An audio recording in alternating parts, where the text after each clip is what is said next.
I don't know how secure, because I say so-called because who knows who's on there, but on a secure server, and they offered to pay people to attack Jews. And they had to videotape the attacking of the Jews in order to get paid. So these are not people who are just, brainwashed and acting on their own. These are people who are organized and being paid. Yes, I'm afraid that the observations of the people who you were with last night are absolutely on point and totally related to today's discussion. Thank you, Howard. And Marshall. Good afternoon, ladies and gentlemen. Hope you're all doing well. I'm glad Mr. Amir finally got to this stage. I'd love to hear his perspective on this. This is disaster, Gary. A disaster by all means. I cannot believe my ears. I cannot believe my eyes. Well, last time when Carter did action like this, which it put Iran in a silver platter and handed to these Islamists, and President Reagan came in and he said what he had to say legitimately, and he says, we dropped the best ally we had in the Middle East. And the 40 people back then, they didn't understand. They didn't get it because just like today, they are not involved individually. They hear from the people they were involved individually, and life was in danger. They understood what President Reagan said. And 47 years still didn't talk after this rotten deal. Of course, President Trump threw Israel under the bus and also threw many Iranian under the bus. But guess what? As Iranian, they keep saying, and Israeli, they keep saying they are survival. It's not the first time happened in their life. The history repeated over and over, but they're just hard-skinned people. And you said it, you mentioned it, us. In that memorandum came out of the office of Supreme Leader, which is a dead with one leg missing, but nobody says anything, and he's in the media outlet. Everybody will stay live as long as the internet media is going. And he came in, the key word was, no matter what they says, we not believe in the enemy. And Mr. President sit down, negotiate with the people they think he is the only enemy. And great Satan is out there. He never died. And Zionism is still there to get a die. And tremendous amount of billions of dollars around the world with $125 million each for a yearly financial support to just keep this thing going. And of course, the left used the Islamists and they are under the cover. The only time you see them, it's loud noise comes in. You say something, oh, no, it is this, it is that. But they're not giving up. The point is the same as Israelis try to keep his security under control and save his identity and save people's life. I think it's President Trump pack and go to Israel and leave 3 months, and every hour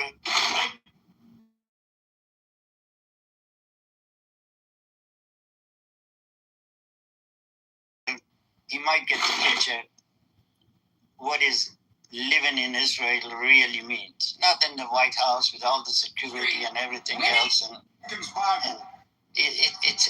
sad. He just wanted it just to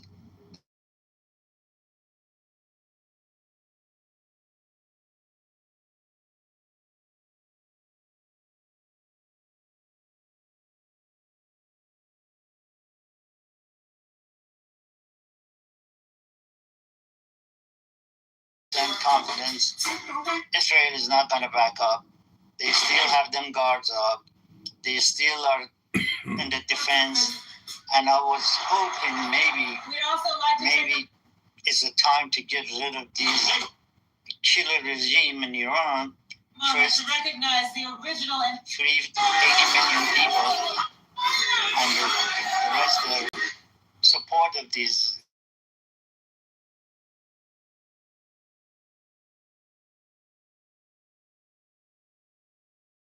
And live up there. So, but it is what it is. You have to take what it comes. I'm sure Israel is ready for it. Iranian is still there, and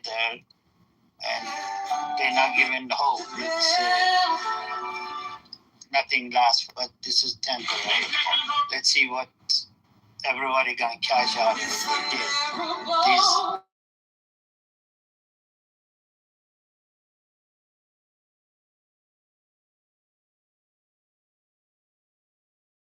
to Iran, because they were getting 2 million, 3 million. Sometimes they said they have to go through the things. Back to you, sir. It is what it is, and God has always been with Israel, and He will be. Allah is sitting in the end of the thing, and still it's the phony things. Let them they believe what they believe.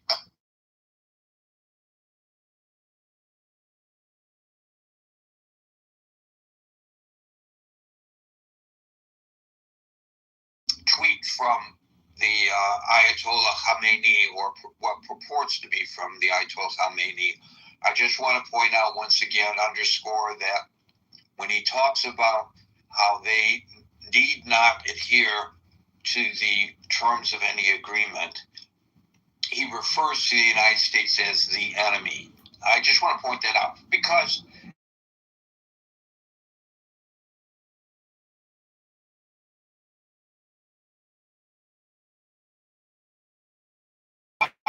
not to be ignored by the American people.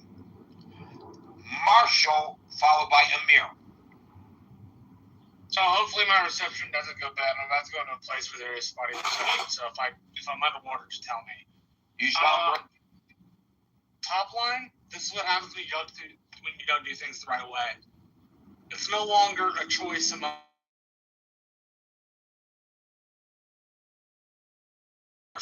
options you could possibly find.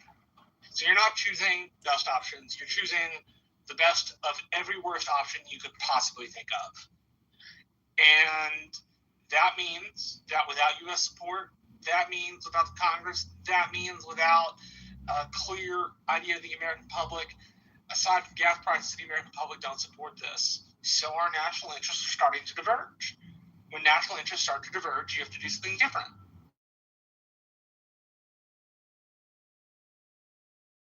If we had gone to Congress, if we had gotten appropriations, maybe we don't end up with the memorandum that looks like this. But to be frank, I don't see another way to do this. Trump wants it ended. The American public wants it ended. Our national interest in the way we're arranging this stuff doesn't support, frankly, continuing with Israel on this adventure any longer. What it supports is us diverging.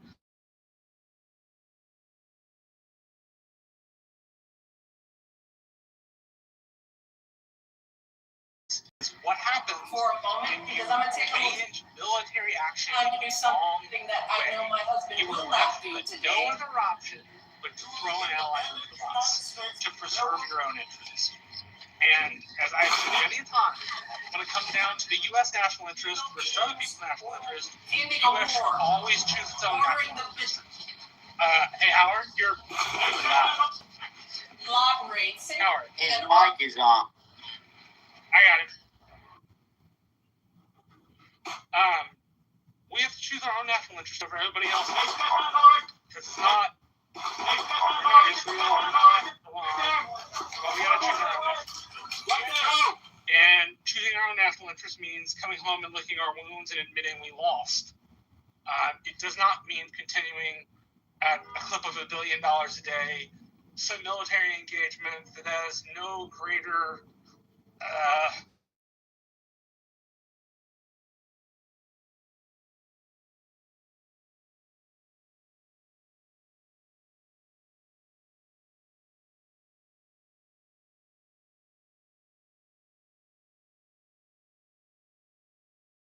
option to abandon your friends. And you have to choose your own.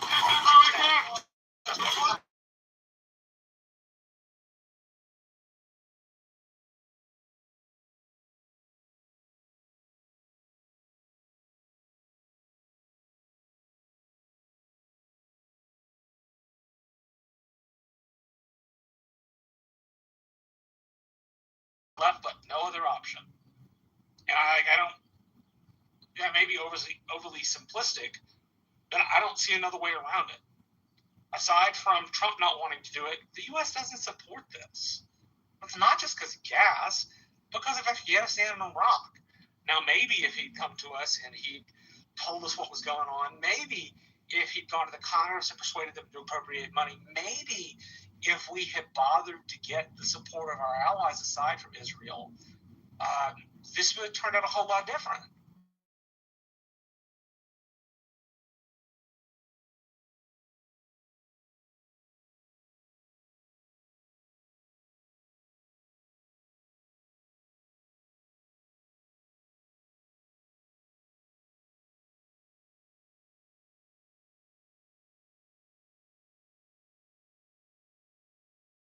%75 of their equipment just didn't work.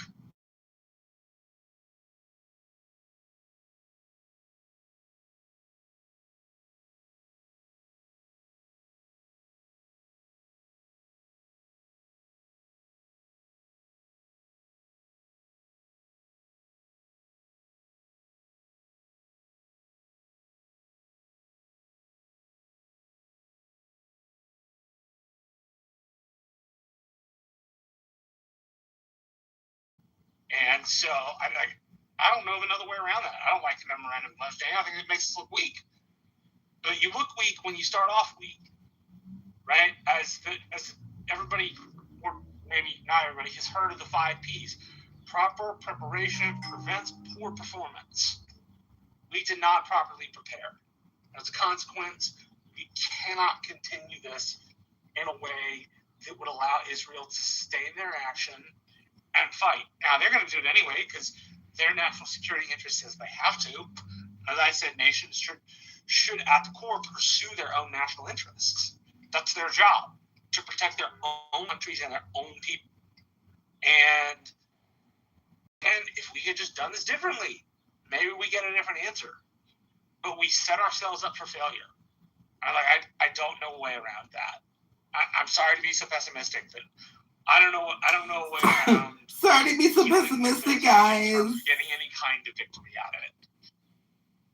Victory? So I agree with Howard. I fear this is going to bring an uptick in anti-Semitism in the United States in just like a utterly worse way than we have now. It's going to be really, really hard for outwardly facing Jews who, go to temple or wear religious ornaments or wear their kippah.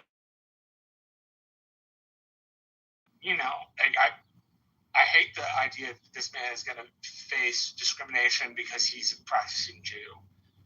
But this seems like the exact kind of situation in which that kind of hatred is broadened even more than it already is.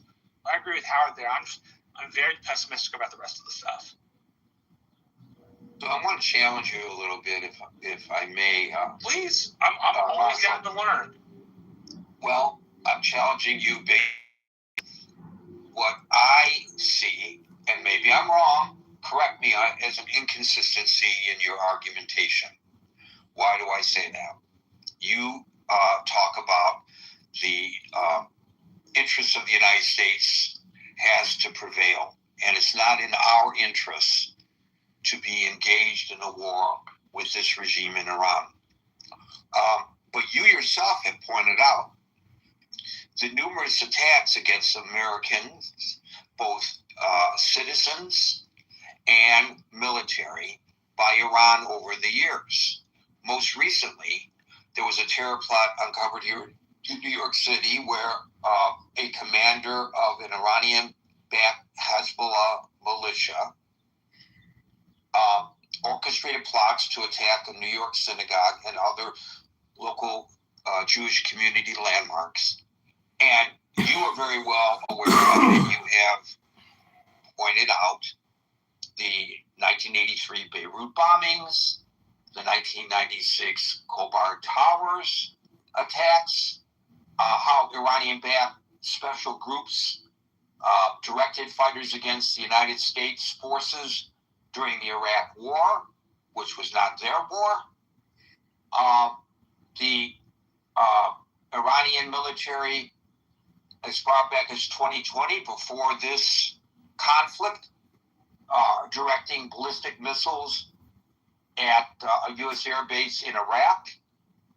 More than 100 U.S. troops suffered traumatic brain injuries from that. The 2023 Syrian drone attack, where the Iranians struck a U.S. coalition base in Syria. I'm not talking about the attacks during this conflict.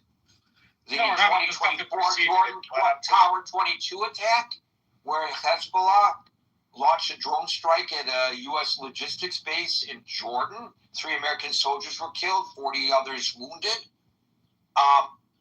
There have been a number of assassination plots and cyber warfare directed against the United States. I'm not going to go through the full historic timeline of all this state-sponsored anti-American hostilities.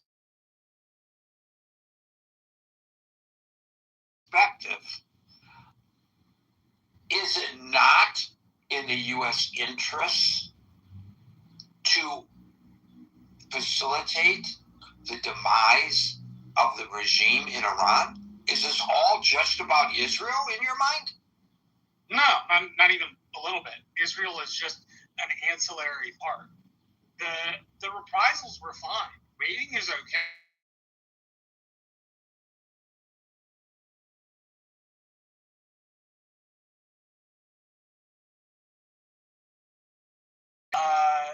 Conflicts which the American public really doesn't know what the goals are. Right? I'm fine with reprisals. I'm fine with supporting allies.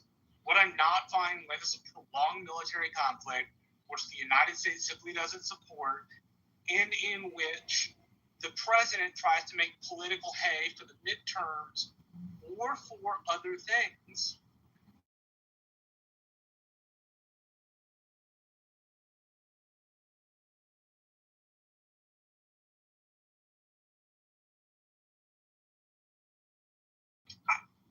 What do you want them to build roads and bridges for them?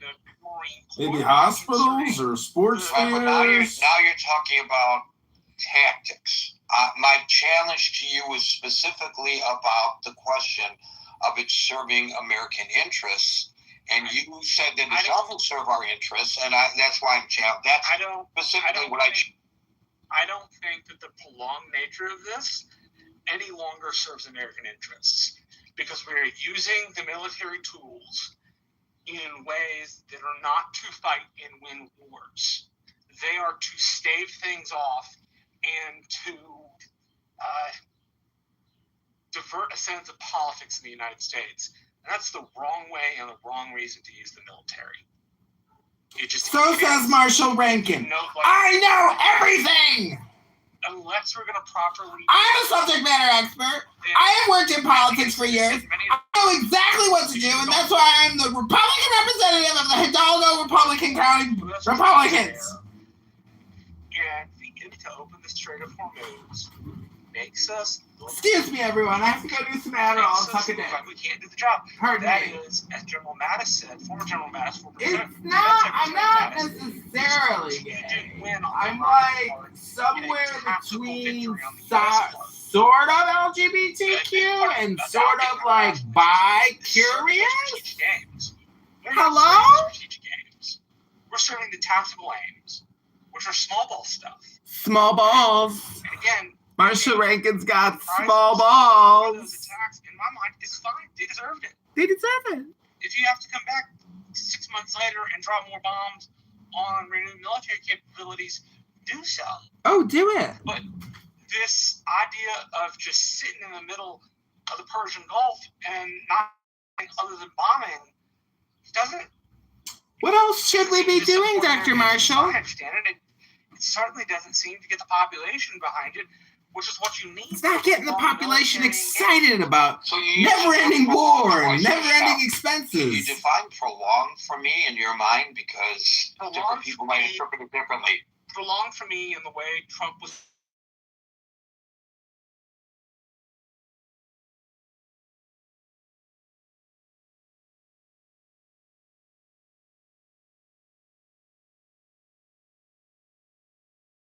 How you feel that 3.5 months is prolonged.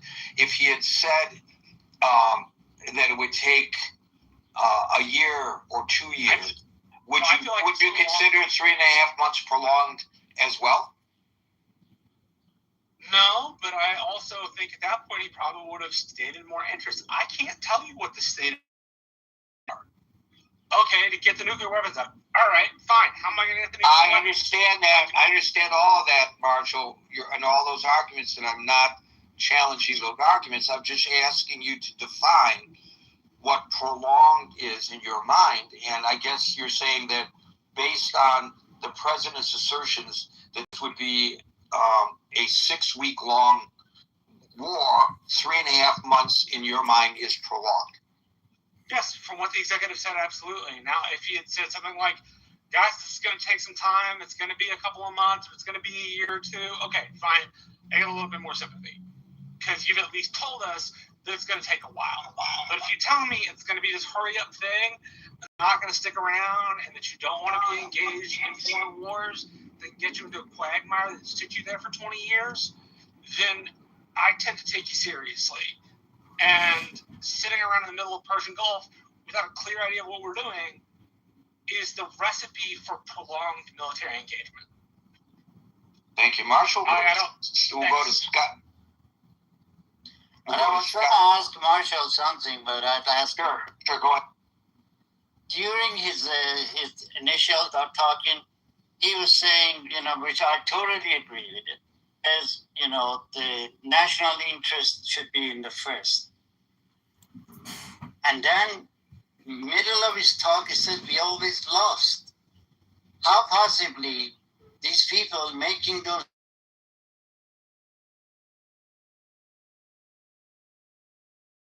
loser? If nationalist was in this situation, how come we lost? That's the whole thing, is we're not winner.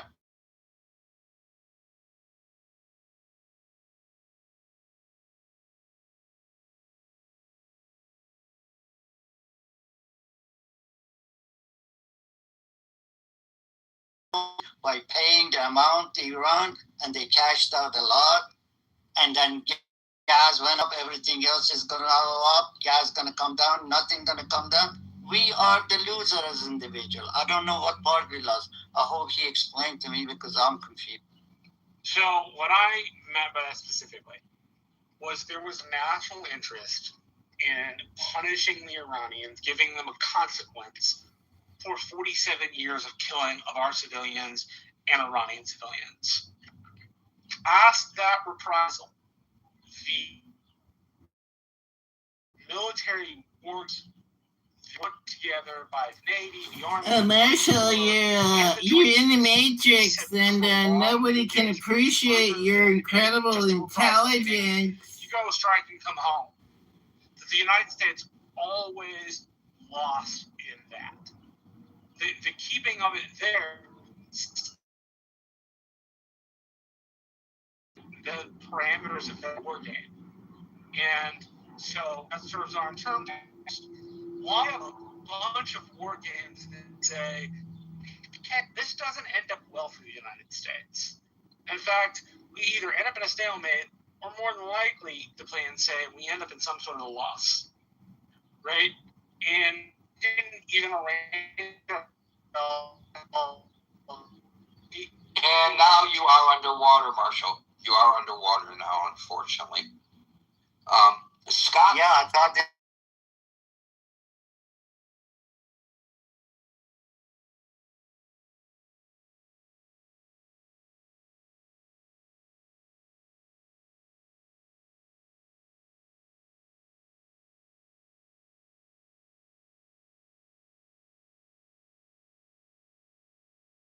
We're all in with Israel. It was, we're Israel's greatest friend in the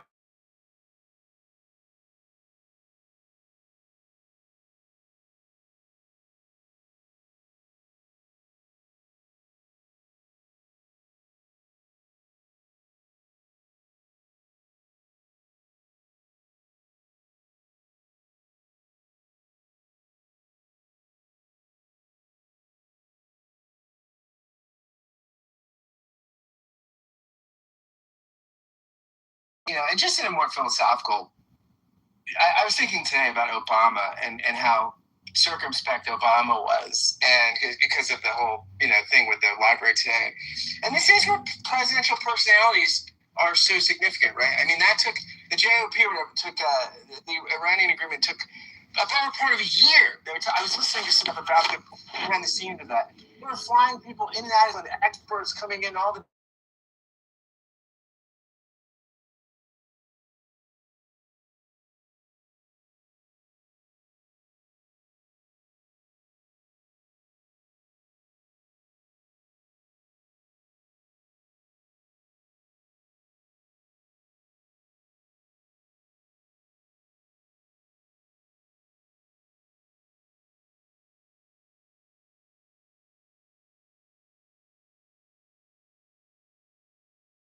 consequences. This is the project. That there's definitely been a kind of I mean, Israel's definitely has to accommodate. I think didn't see coming, right? They didn't see this tonal shift. They didn't see this kind of they were thick as thieves, right? It seemed Bibi and Trump, and so this is a sort of, I think, but again, whatever your politics of it, you might think this is a good thing. You might think it's better, but certainly, I think that there's been a shift that most people wouldn't have seen coming, whatever side of the politics you're on. So Thank you, Scott. We'll go to, we lost, no, here he is. He dropped out and he's back. Thank goodness. Amir, followed by Andrew.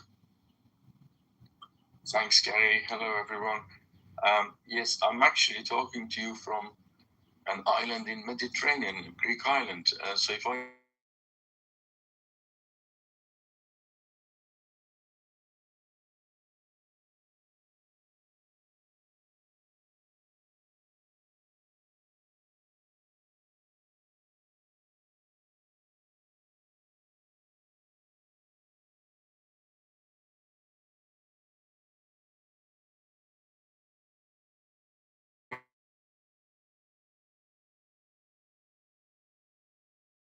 Marshall is in Texas and underwater, and you're on a Greek island and over water. You sound...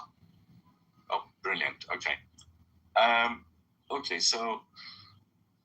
Right, so as you said, Gary, the pressure is put on Israel not to attack Hezbollah, obviously, while Iran doesn't have to stop funding proxies. I mean, does that make any sense to anybody? It doesn't makes any sense to me. And the question in your title, Trump throwing Israel under the bus for Iran. And what exactly is in it for Trump and US? I mean, does that make any sense to anyone? Certainly doesn't make sense to me. To be honest, none of this makes any sense. I think I don't know what it is.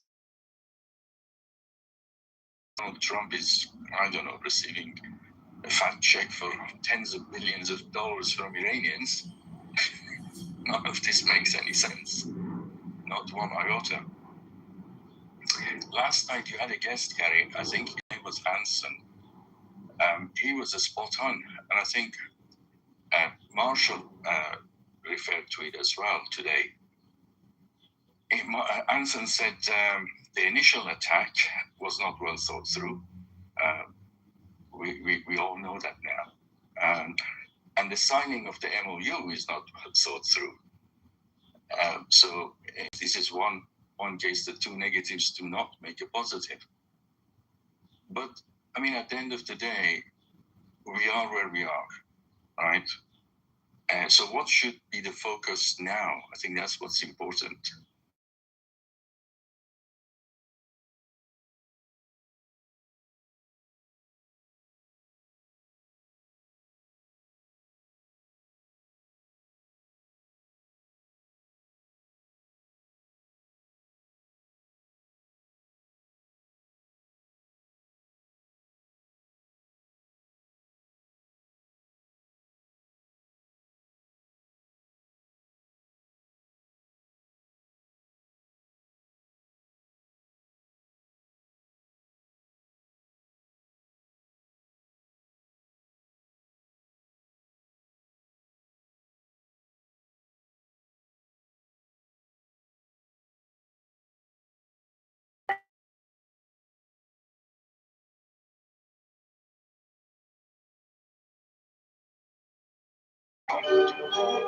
Before anything else, we should get set off the ground. It's a mistake of rushing into this multi-day war.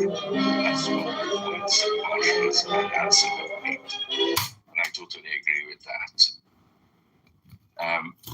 We know that Israel will continue attacking Hezbollah. I mean, there is no reason why they shouldn't. I mean, it's possible that could even be in coordination with the Lebanese army towards this, disarming Hezbollah altogether. I mean, there's talks of that, as you know. So, but until then, as you said again, Hezbollah is like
absolutely no doubt about that.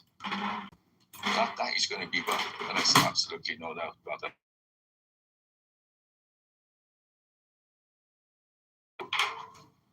It's really make your choice and look at it in whether you think that is a prolonged way or not. But this is how this is going to pan out.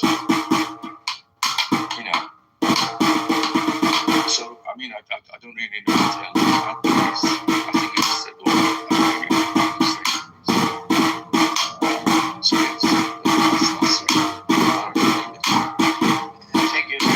Let me just add to what I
Good evening, Gary. Can you hear me okay? Yes, sir. Thank you.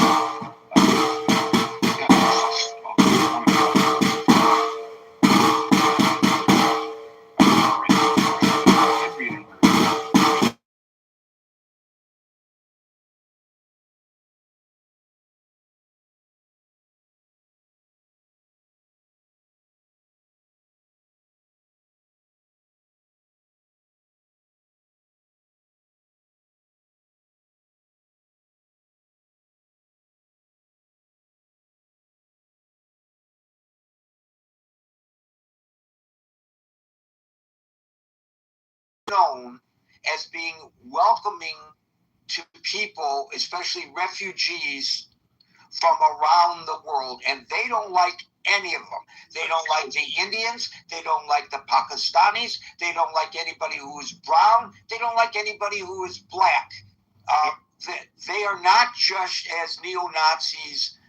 Of course, public enemy number one to them are the Jews, but they don't limit their hatred and their actions to just the Jews. More so to the Jews, yes, but not just to the Jews. Yeah, semi-equal opportunity. That's right. They're equal opportunity races. Well put.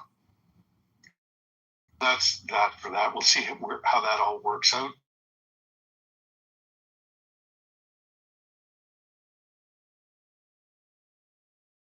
Which I did not know until I read that today, which is terrible news.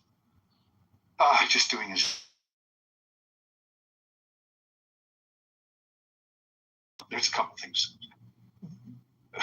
When this war started, I was talking to a friend and I was lamenting about it. He says, "You don't like this because it's Donald Trump." I said, "No, it's not because it's, well, it is kind of because it's Donald Trump, because I never trusted this man. I know what his history is. We've all seen it. It's been in the newspapers. It's been on Twitter or X or wherever. It's everywhere. I know what this man is capable or incapable of. And we saw that on full display during this conflict. Taco Tuesdays, which was every other day. So I'm not surprised at all that it's turned out this way. I'm not surprised.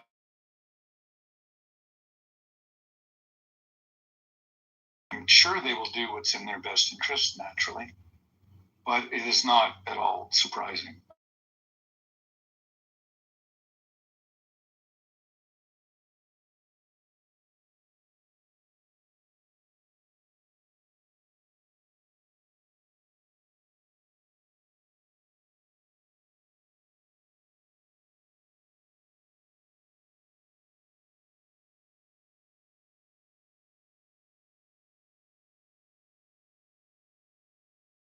An allyship, if you will.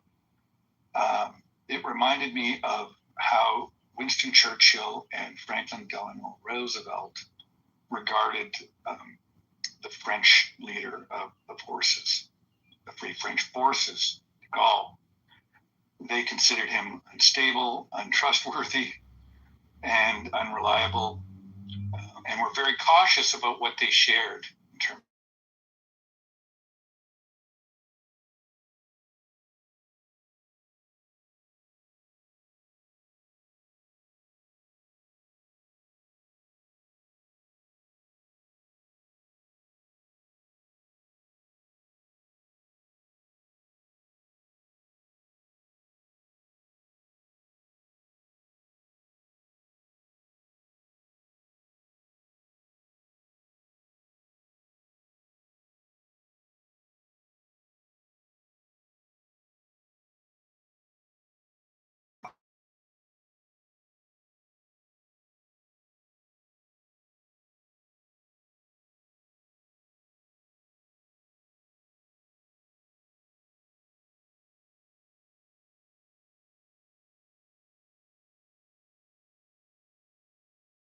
Stand up for these other groups. Stand up for yourself. Because this is the direction that we're going in. And these people who hate Jews, look in the mirror. They may hate you as well. for whatever reason, and even if you are a Caucasian individual. I'll tell you why, because I'm disabled. And Right. that is part of all that eugenics. Oh yeah, of course, the disabled as well. Yes, and if you are Caucasian and you are not of the right religious background, you're on the outs too. They are welcoming of Catholics in their ranks, but I know in the past they were pretty Protestant. You wouldn't find very many Catholics in the ranks of the neo-Nazis. If we have anybody who is a practicing Catholic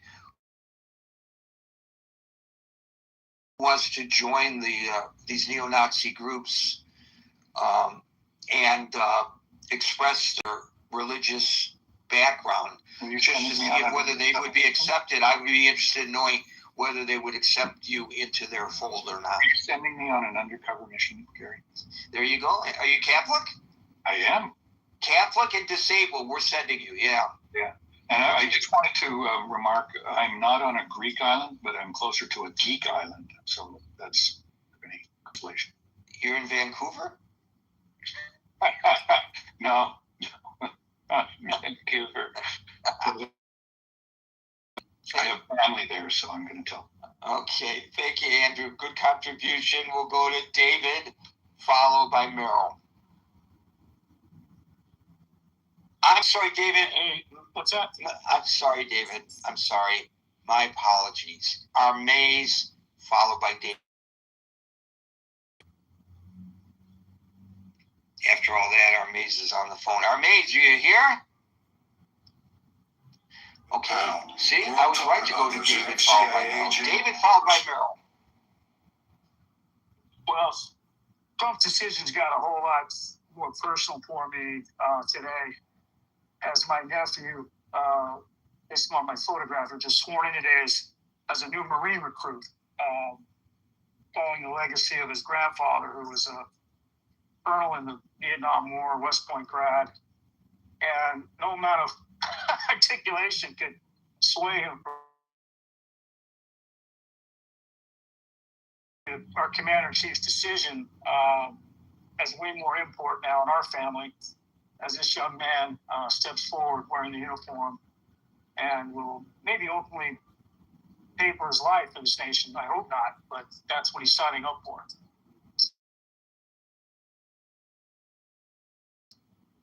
You know, Gary, I hate to say it, but he had no choice. And I say that reluctantly because the forces in America were going so loud that, I mean, here's the deal, Gary. Here's the deal. If we really don't want to blame this on President Trump, we should put this before the Congress and do a vote. Do we continue military action in Iran and put boots on the ground and let our representatives make the call based upon their constituents and see what our democracy, our republic would result in terms of that decision? Because what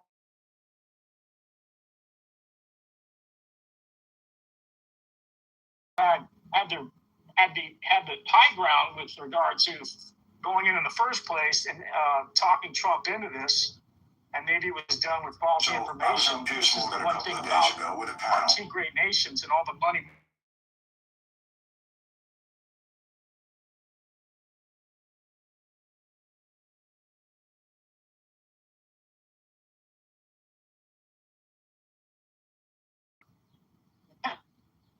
Reminds me of the song "The Gambler" by what was that singer? You got to know when to fold them, know when to walk, know when to run. Kenny Rogers. Kenny Rogers. Yeah. Rogers. That's right. We're all talking about this.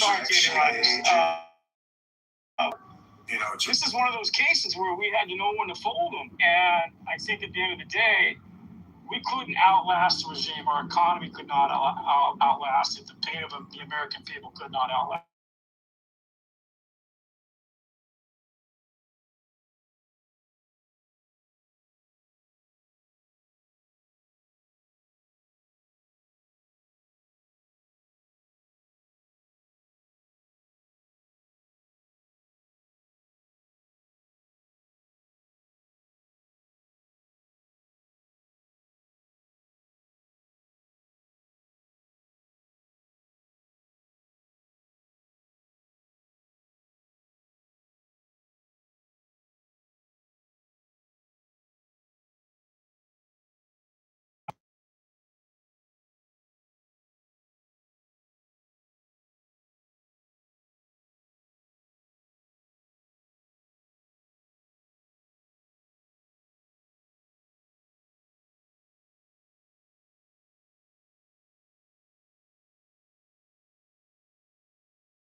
elevate and protect Israel along the way. We will, on every conceivable count. But if you listen to what J.D. Vance and the way he spoke, Gary, it was very disturbing. He was calling out strong voices, loud voices in the Israeli parliament, not really naming names, but talking about how much we give Israel in terms of defense and spending and tax dollars, and how this graciousness by our nation is under, it could be rolled back. And you've got these voices telling you, Netanyahu, we're not going to back down from Hezbollah. We don't care if the Americans not going to go into Iran for us.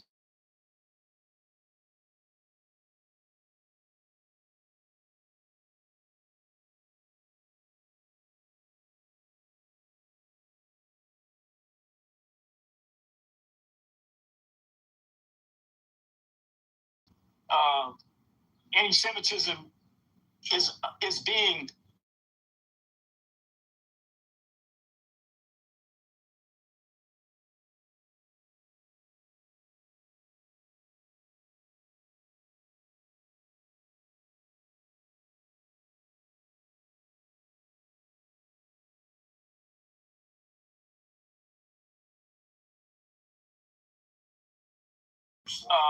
as a negative towards. This is the other thing J.D. Vance said. The other thing J.D. Vance said, Gary, and again, I've got all these things I've listened to and read about, but he basically said we're the only nation in the free world that has your back. And he was saying President Trump is the only massive head of state in the world today that is protecting you guys. And, you can make the argument, someone made the argument that Vance is trying to distinguish himself between Rubio, and he's preparing for a 2028 run, and Rubio's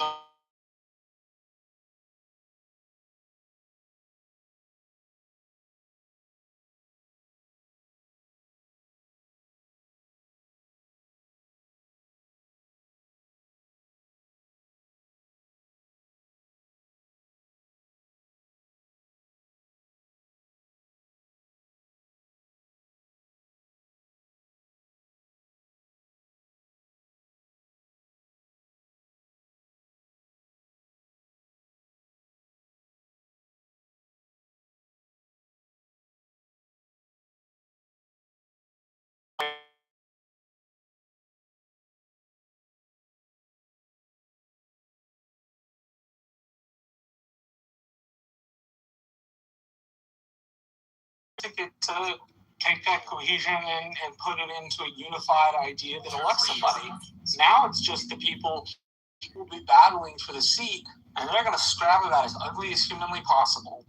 And I agree with you, Israel is going to be used as one of those tug and pull things, and you're going to, as Ted Cruz said, have a wing of the party that is anti-Semitic, and you're going to have a wing of the party that's not, which is very sad. Well, what kind of door does that open for the Democrats? We have very strong Jewish leadership in the form of Josh Shapiro. Well, yeah, but the Democrats on the far left-hand side have their own issue with anti-Semitism too. So yeah, but it's not like the other party gets to sit in judgment of the Republicans and go, "Oh, you Jew haters," right? Because the next thing.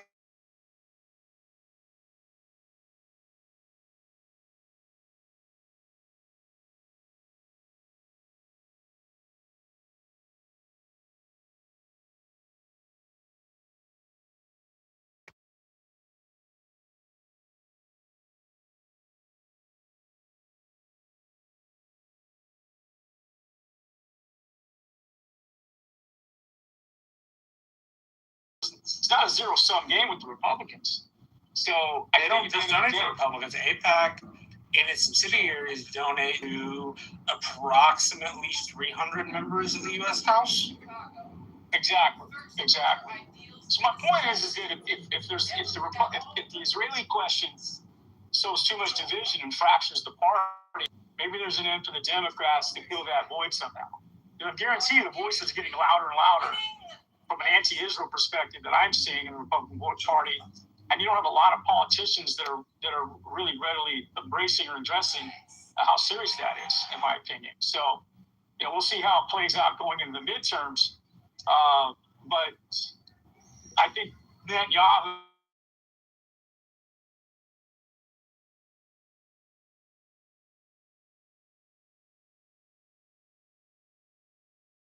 which is what they're doing. But we can't have Israel also the Hezbollah game without that destroying that. Otherwise, it's all bets are off for the Republicans going into the midterms, and we'll have inflation forever, in my opinion. Thank you for that, David. We'll now go to Meryl, followed by Dude. Yeah. I like the name of the topic because I do think that Israel's been thrown under the bus.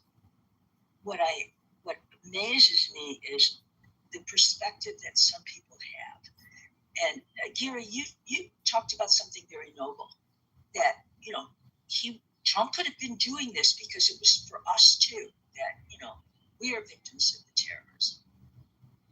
I don't know if you meant it, that's your view, or if you were just putting that out there as some other way to.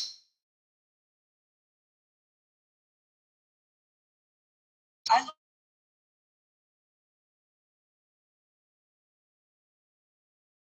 and sit in the Situation Room, and Netanyahu presented what he thought. He said he thought they were that Iran, this was a weak point for them, and we'd already done this in June, and now we could try this, and it would be over in 2 months. And the real true voices that know what they're talking about were General Kane, Marco Rubio, who said this is. General Kane supposedly said that this is true, that Yahoo, he presents things and he exaggerates. And Marco Rubio said this is farcical to believe that. Trump didn't know what farcical meant. That's been reported. And Trump, he wasn't just listening to Bibi. He wasn't doing it for what you might think is a noble cause. I don't. When you have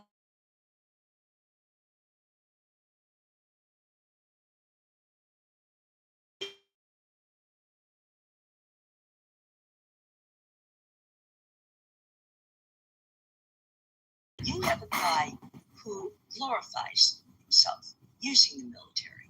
He thinks bombing is great. He thinks, hey, this is, you go in there and you say this and you say that, and you're strong and you look good. And it didn't work out. It didn't work out.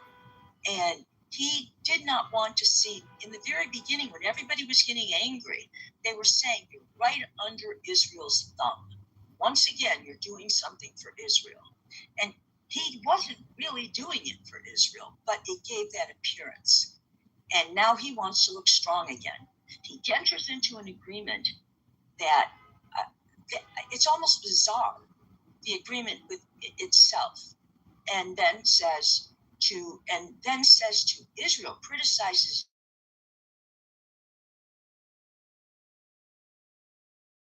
in Ukraine. He didn't mind Russia.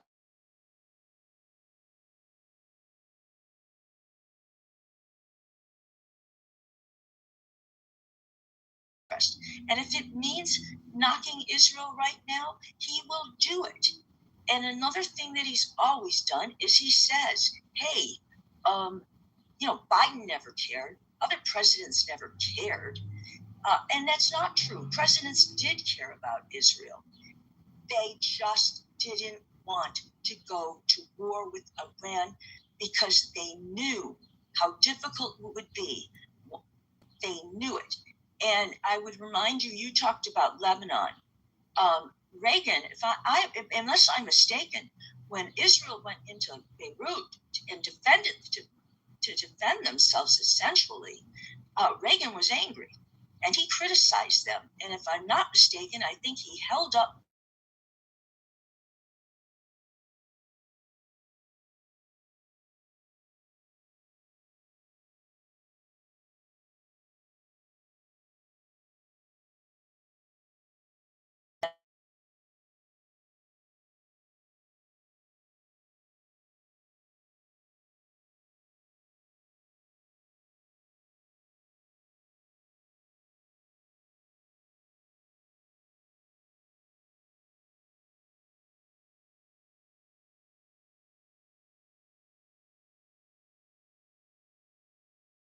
noble cause. I think he did it because he saw himself as a hero.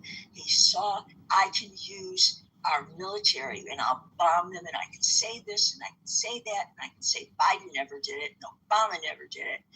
And he could brag about himself, and it didn't work out. And so now who does he blame? Now he's going to say Israel. Israel's going to create a problem now. They better not do this. They're creating a problem for me.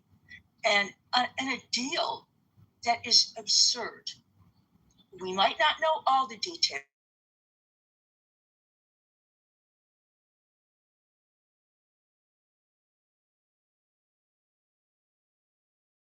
The deal and says they're really rational people. They're good people. This is stupid and it's wrong. And what I don't like is when anything noble is attributed.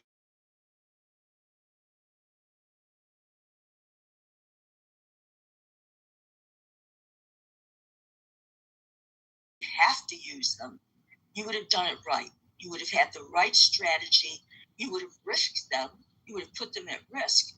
But he didn't want to do that. He didn't want to do that. He wanted to take a shortcut and believe that he could take a shortcut because bombing sounds good and bombing looks good. And you say you're bombing them and you're going to bomb them right at, civilization, they'll lose their civilization.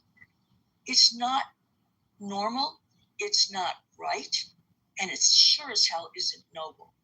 And who did get emboldened by this? I absolutely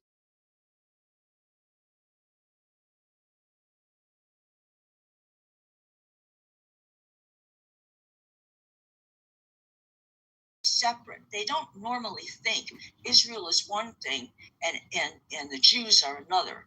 And the far left, we can't get away. I'm a Democrat. We do everything in the world we can to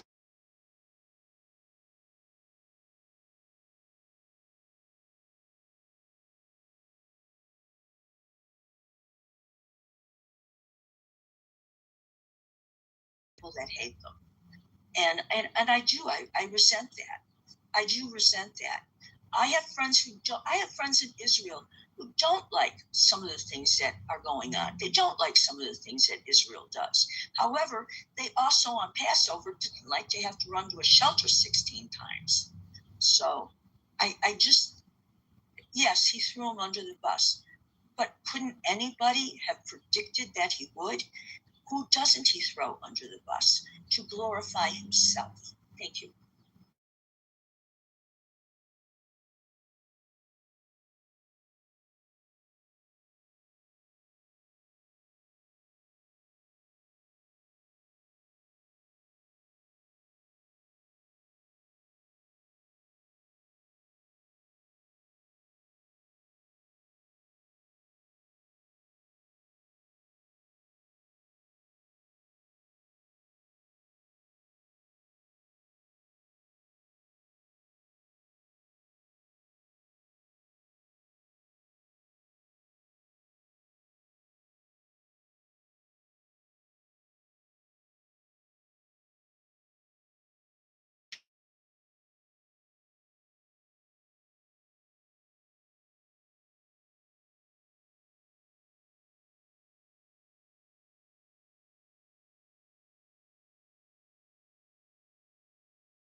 And this is coming from a Reuters article. It's just Doughboy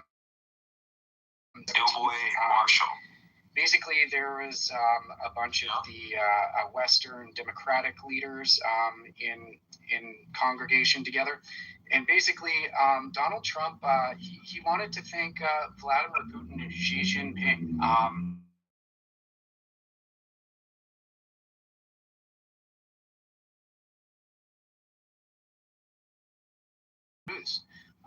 Very interesting, rhetoric, praising the nations that are working closely together with Iran and the IRGC, Russia and China, and then also condemning the actions of the democratic Western institutions and leaders.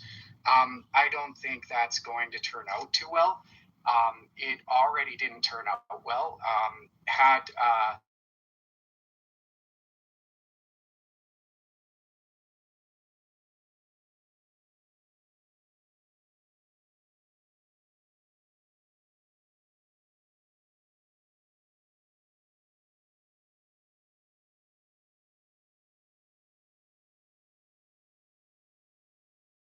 We're not addressing the subject. No, I'm going to stop talking because of your disrespect. It's not disrespect. It's asking you to do something. Come on.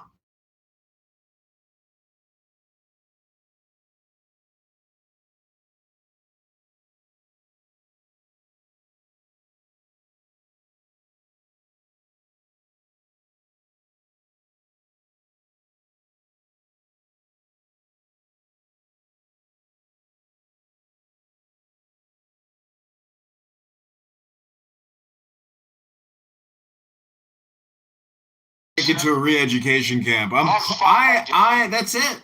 We have to take the country over. We can't let people like Marshall, Stankin, Rankin blow their bad breath all day long on Clownhouse. It's un-American. Well, I'll be honest, John. It would be better for Marshall to read a book right now. That's right.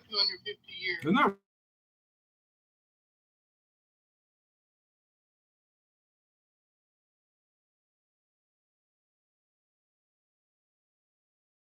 And by putting Israel under the bus, who's going to want to deal with the U.S. as an ally? When you're just going to get stuck? Probably anybody that wants free shit. And Israel has been working as our proxy in the Middle East. The Middle East is important.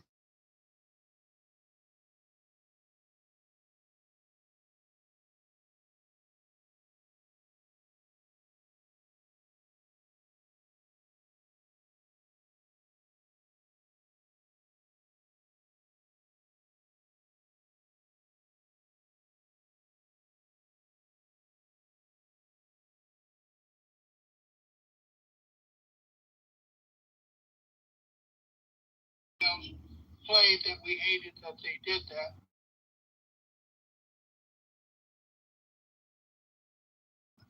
And mass destruction when 10 years later. And then there was Stuxnet in Iran in 2010. And then Israel saved our butt too. They took those centrifuges and made it so that the uranium that it was producing was crap. And so I really hate this thing where people say that we're doing this for Israel.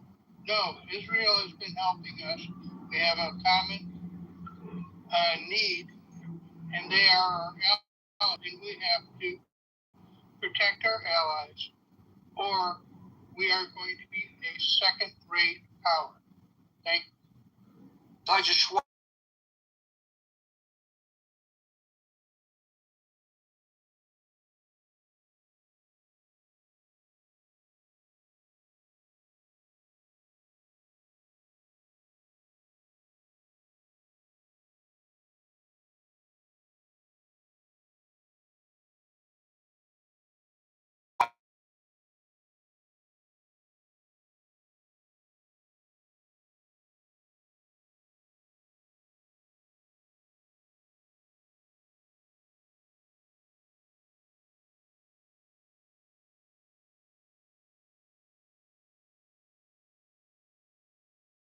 I don't think.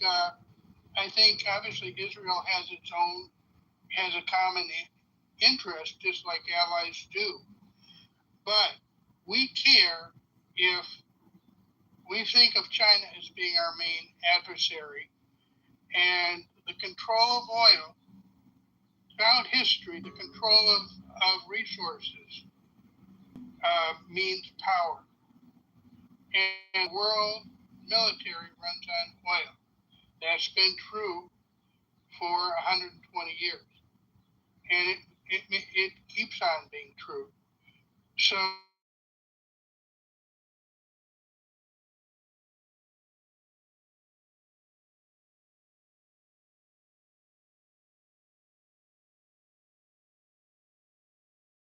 and they're they're Arab countries that are there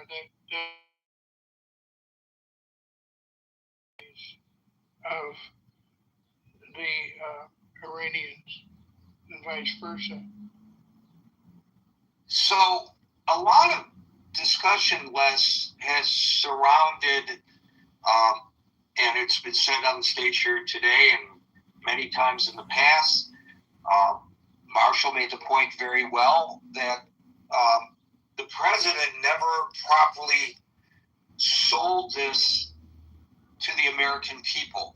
Is one of the components of this the fact that the general public does not necessarily understand your point that this action is Israel assisting the United States?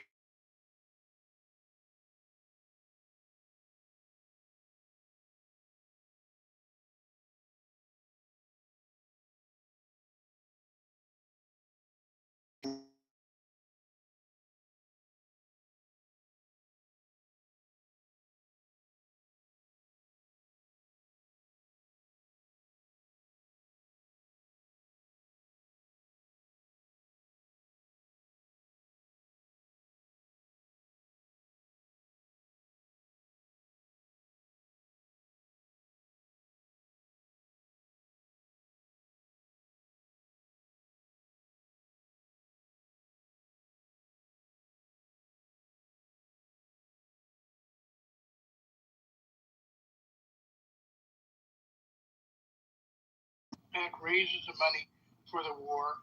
And when the Congress okays a military conflict, you know you have the population behind you and you can sustain a longer war.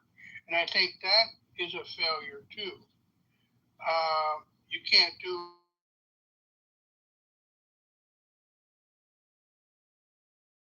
are very expensive and they also tie down our military.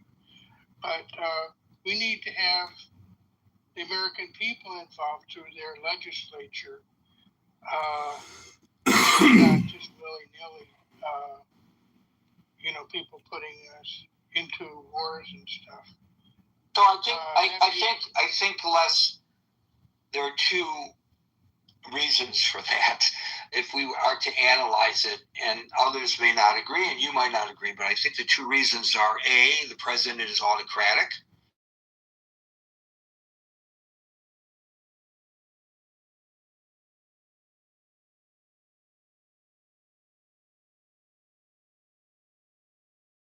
Properly challenged in the courts, I guess,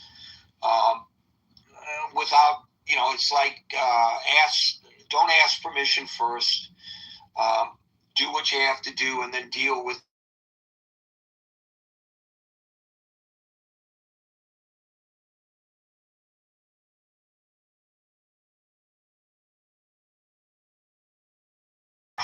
raised earlier, that the president anticipated this would be over in 6 weeks. And so he didn't have to worry about going to Congress because the War Powers Act would not, he's got 30 days and then an additional 30 days. So that's within the 6-week period. And he probably thought maybe that it wouldn't even get to this point of 3.5 months. And the other thing I'm concerned about is historically inflation or something. He blames a predecessor or someone else. And I wouldn't be surprised if Trump blames Israel and Netanyahu for the problems. Well, the other day I graphically just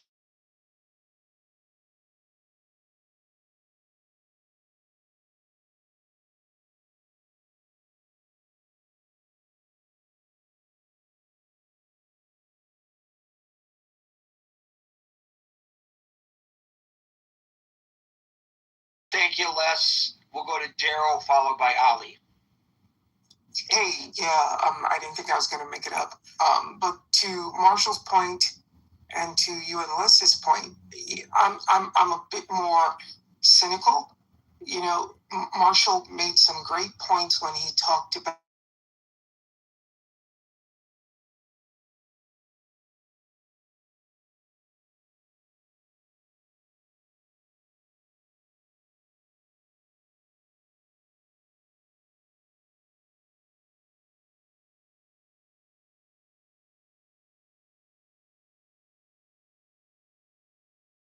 that is because, you know, even to Merrill's point, every analyst had said that that's just not what it's going to be. And yeah, we can make the argument that he doesn't listen to anyone. You know, I forgot the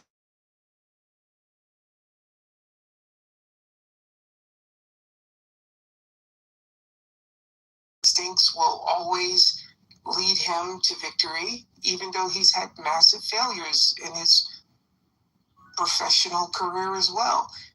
My question would be, did he actually believe that it would be over that quickly? Or was that so he wouldn't have to go to Congress? Meaning, again, we go back to this thing. This was supposed to be a skirmish. This was never supposed to be a war. Did they actually believe that this would be over in 6 weeks? Or was that a ruse so that they would not have to do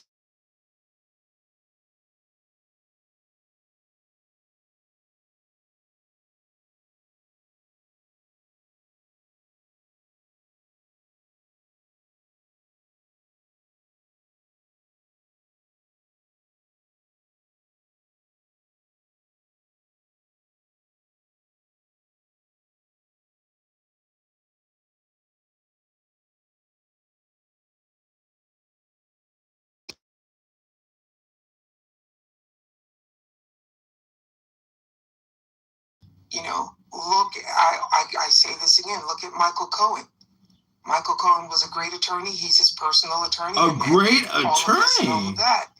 And when things got ugly, he cut him loose. He cuts everyone loose.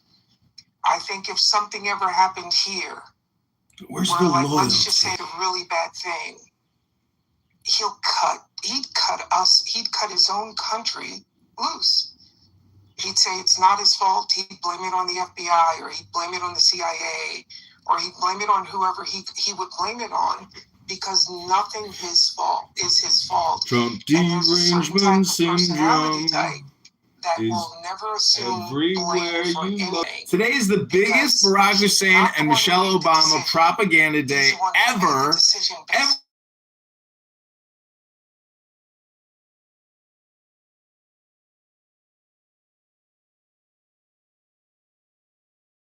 Me, I'm the only one on X posting the truth. Thank you for that. Daryl, we'll go to Ali. I'm totally upsetting the Yeah, ecosystem with Barack Hussein Obama Hey, buddy, today. haven't heard you in a little bit. Good to hear you on. Yeah, sure. I think this is my, I don't know, first time here, and I don't know. I'm Iranian myself. I've done my best in the last 4 months, just educating myself on matters like geopolitics, politics, and stuff. It's not major, but I educated myself well during this period.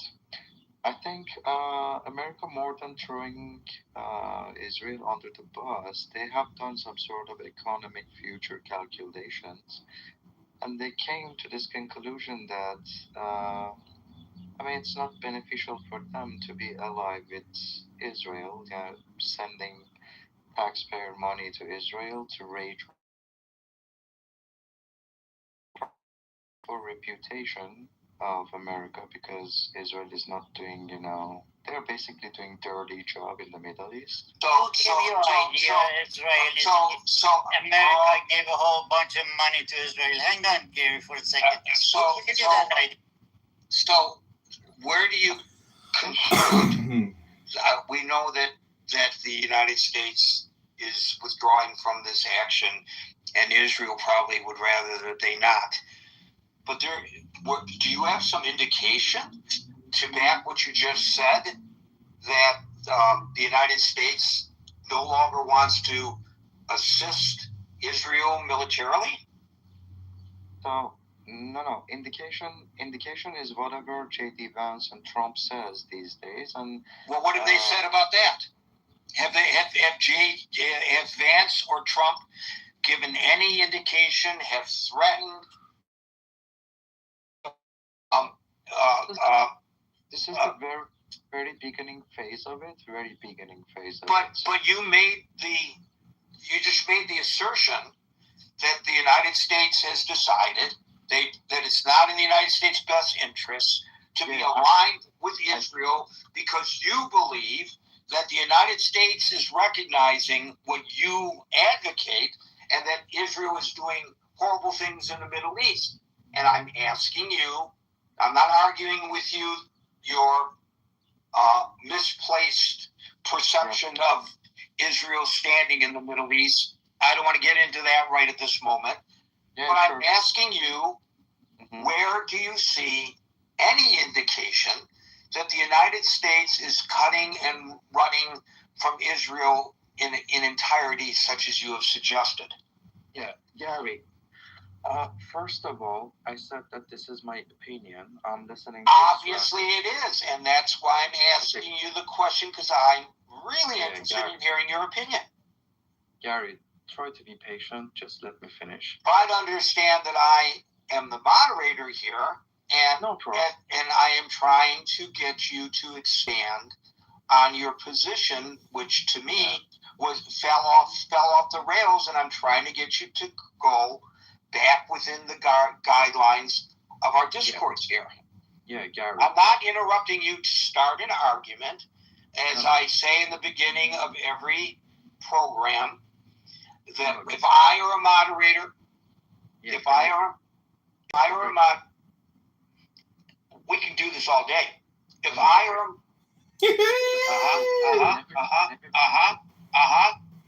It's the Gary Bobby Garden Talks Over You show, nonstop. Interrupting my attempt to explain.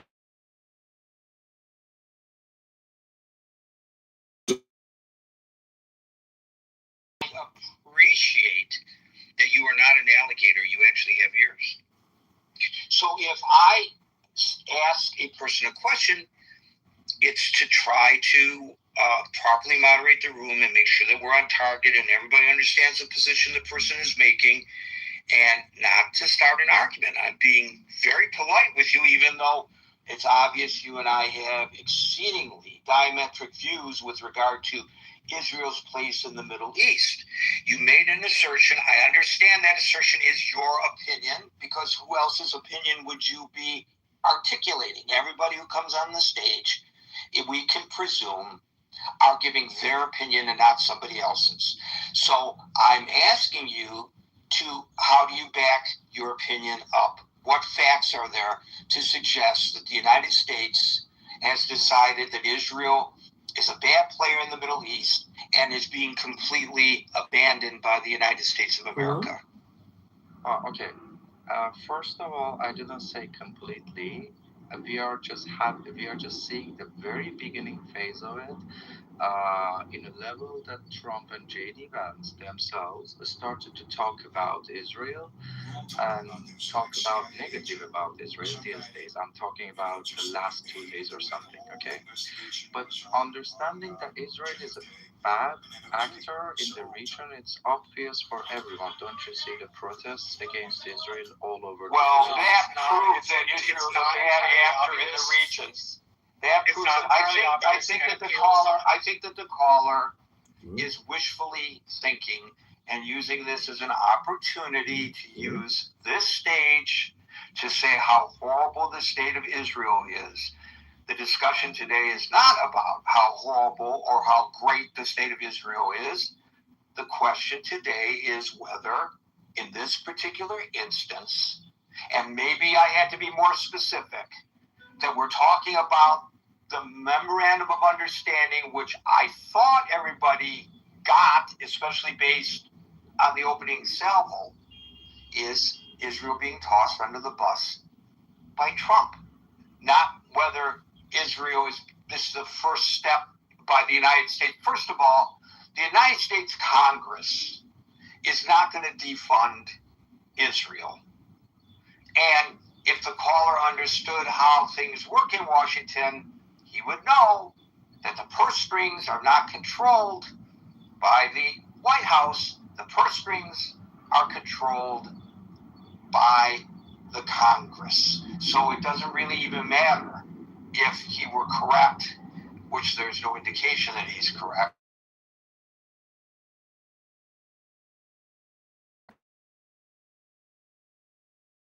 The state of Israel. There is no appetite for that in Congress. Well, they selfishly want what they think is good for the country, and they don't really care. It's their selfishness about their view that drives their thoughts. At least in my mind, it's their selfishness about their own view that drives their thoughts.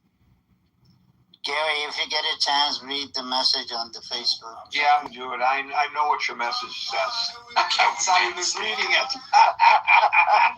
Oh, Alan, come on! You know, we've been at this too long to know that's the beauty of it.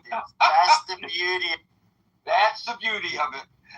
Thank you, Marshall. Thank you, Alan. We'll go to Haran, and we'll see if we get somebody else in there.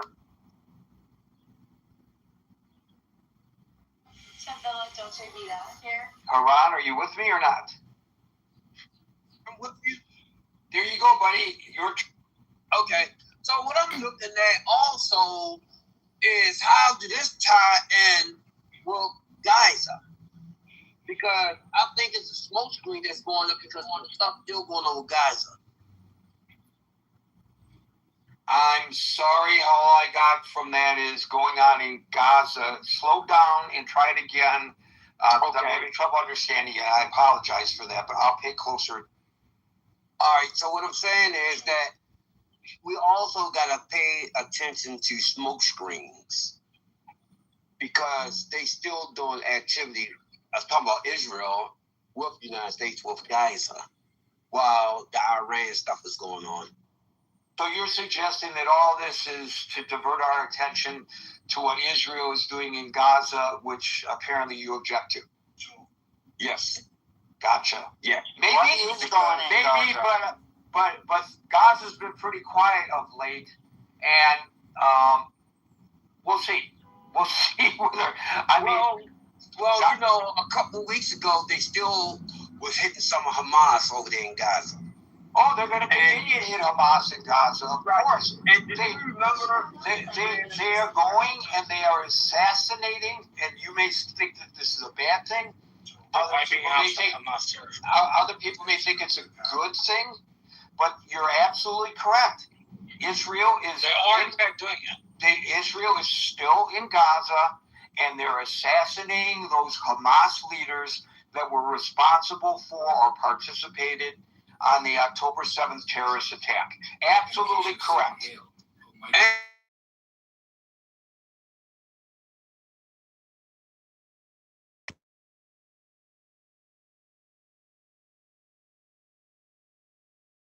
And I know that some people feel that that has unfairly displaced people.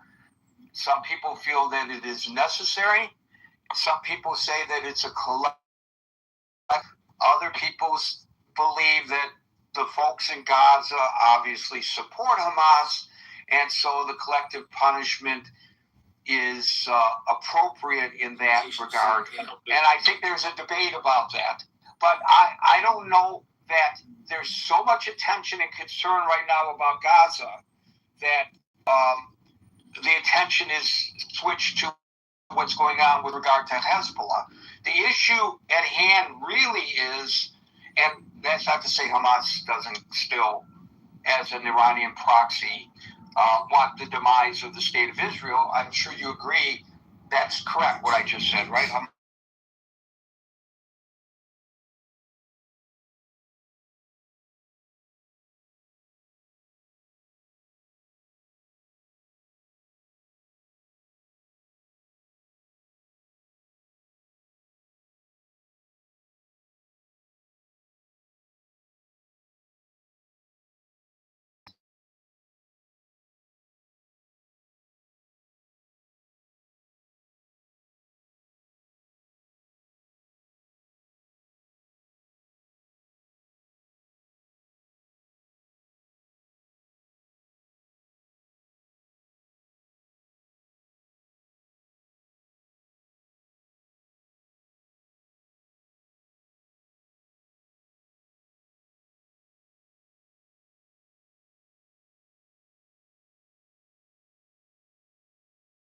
into some kind of a tropical paradise, and the insinuation is that he or his family and or his associates would benefit from that. I haven't heard much about that in a long time, though. I have no idea. I'm glad you bring up the issue because I think it deserves renewed.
Or there was an option for me to invite all my friends. Matthew's not an eyewitness. This is Millith, Zeleny, Sully, Frenchie, Converse, Dave. This is an all-star collection. Bob is here. The biggest waste of time in the Clown House universe. I give you the Beef stage, open philosophy. I don't think it dissolves. Right?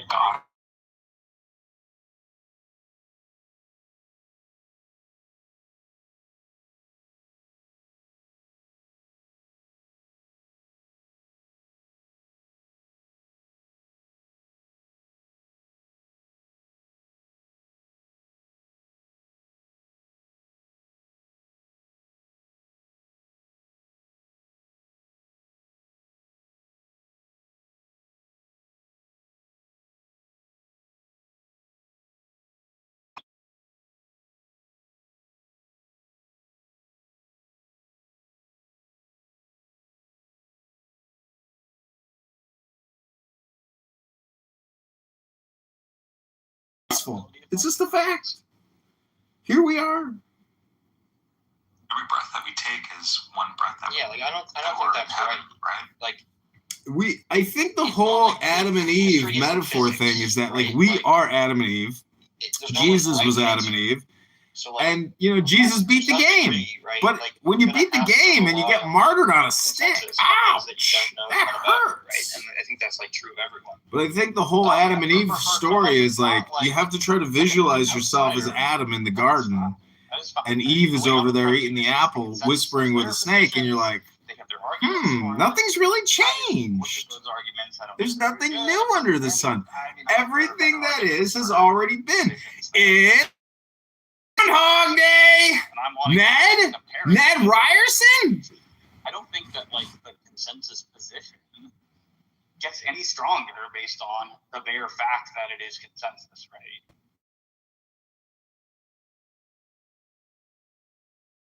Fact, this happens to be the consensus position, but the arguments are what they are for it. They don't get any better just by the consensus fact that it happens to have been. This is just spam. It's a spam industrial complex. And today is the biggest Democrat spam pump out of all time because of Barack Hussein Obama's mega event at his tower of lies and propaganda. ABC, NBC, CBS, agencies, news networks you've never even heard of from all around the world pumping out the Obama lie. It's all departing in one direction. Obama Presidential Library, right? Yeah. What are the chances that you're going to depart with? You got to go to John Kitover.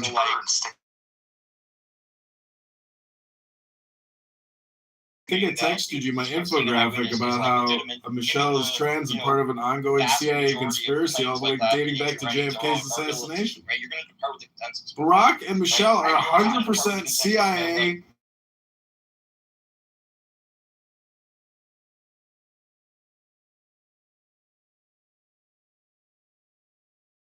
Was sucking dicks in Gurney doing meth. It's on the record. And again and again. And I can do this for like. The man is an actor, a faggot retard, an N-word, halfway. And it's just like the more. His mother was a CIA prostitute honeypotter. I've got the photos of Barack Hussein Obama's mama naked. That makes your argument really suspicious. Look, we pointed out yesterday, or I pointed out to you yesterday. I pointed out yesterday, and I'm so surprised you don't remember the lengthy conversation we had yesterday. And the past 3,000.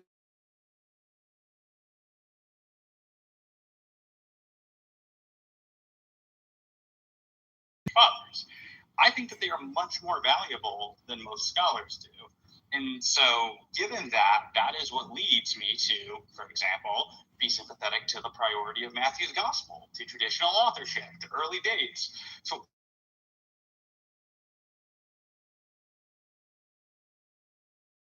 scholarship.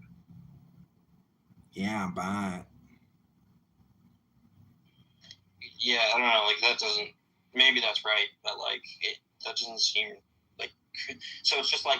You think that the early church witnesses that you mentioned, like Clement of Alexandria, whoever else, right? You think that the witnesses of those people, right, is so strong and so compelling that, like, it drives all of the other things that you think?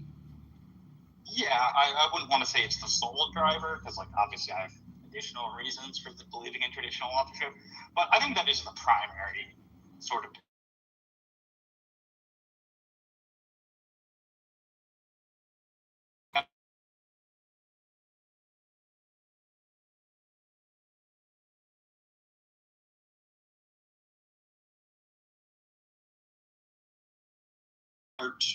from mainstream scholarship when it comes to all of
the issue.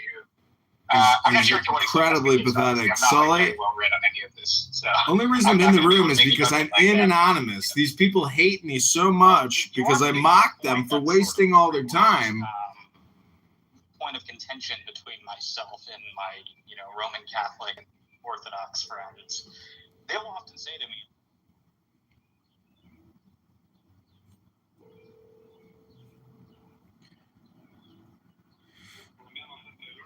Hi, can I place order for pickup?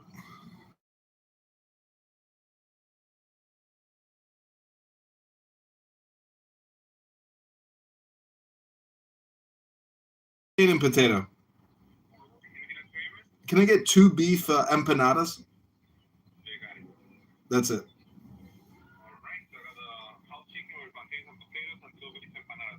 Correct.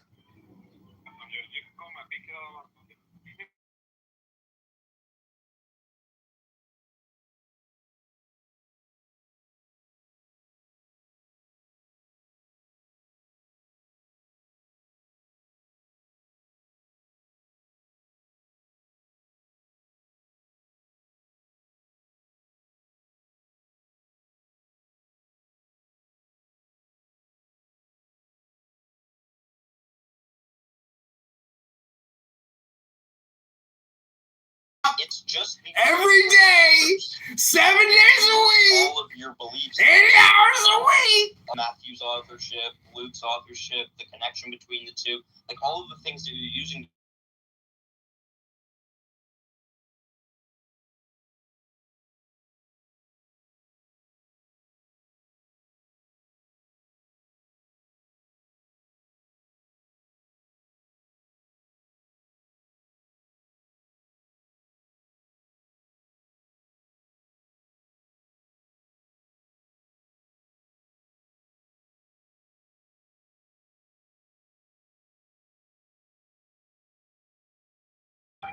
Yeah. It's like the sources that tell us that Tacitus wrote the Annals are obviously further removed from the Annals.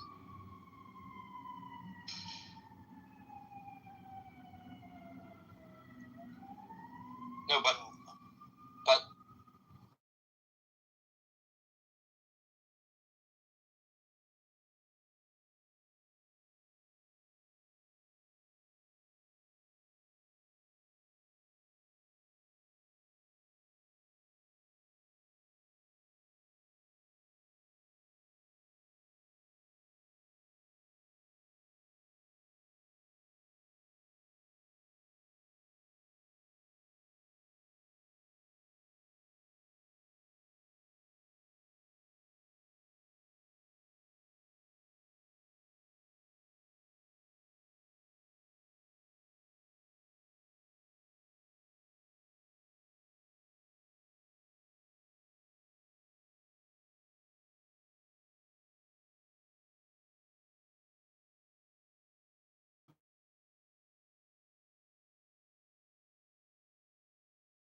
believe all of these other things, right? So like, I think that's progress to my mind. Like, I think I've shown that the first order resurrection case that you make is basically useless, right? It's the second order part that's important.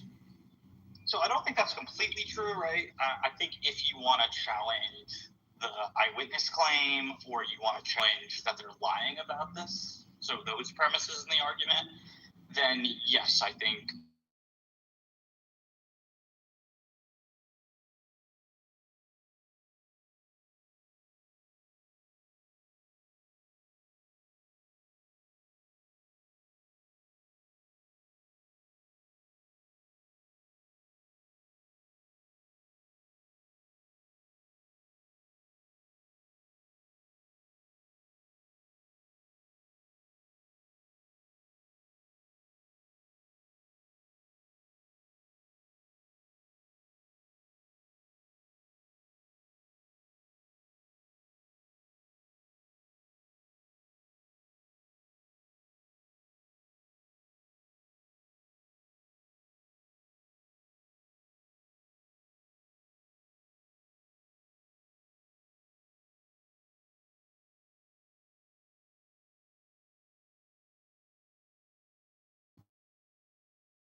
I mean, these conversations and debates are just fascinating. I'm learning so much.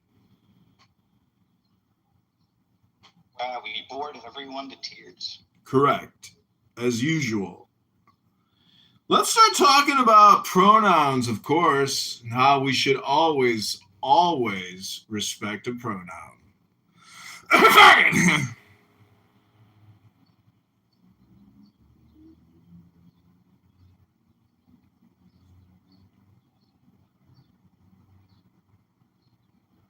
Michelle Obama arrived at the presidential library and had such grace, such poise, such beauty.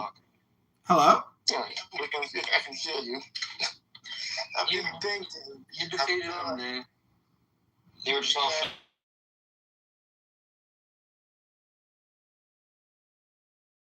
And speaking. That pushes back against the late dating. I do have a video on my YouTube channel. I gotta warn you, it's about 5 hours long, but it's called The Dating of the Gospels, a critical analysis, where I discuss this. And if you need published formally, then no problem. I need formal publishing. Nowadays, Clubhouse demands formal publishing. Sometimes I'll compress it so we can read it. Yeah, I can post it in a chat if you're interested. Okay, I'm interested to look at that. Because that's one way that one can actually continue this discussion. Because most people are not actually familiar with why the scholars date it late, so they just come in and say, oh,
would still be alive when the world ended.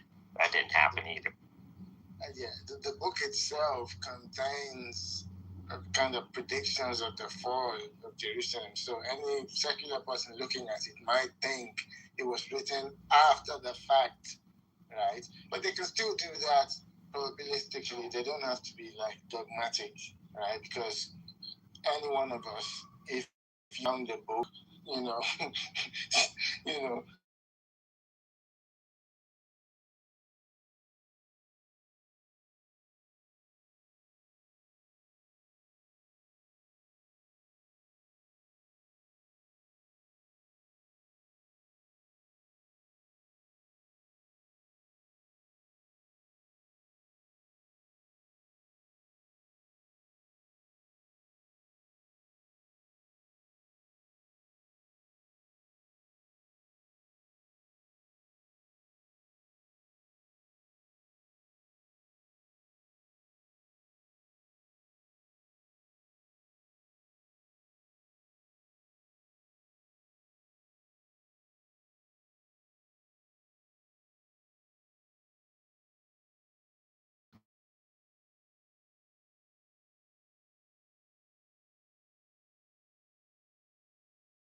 No, that's all that was being said though, right? Is maybe that was put in, but the rest is.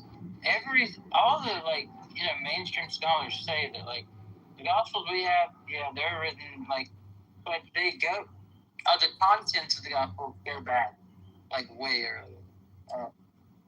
The stuff that they're writing about goes back earlier than the rest.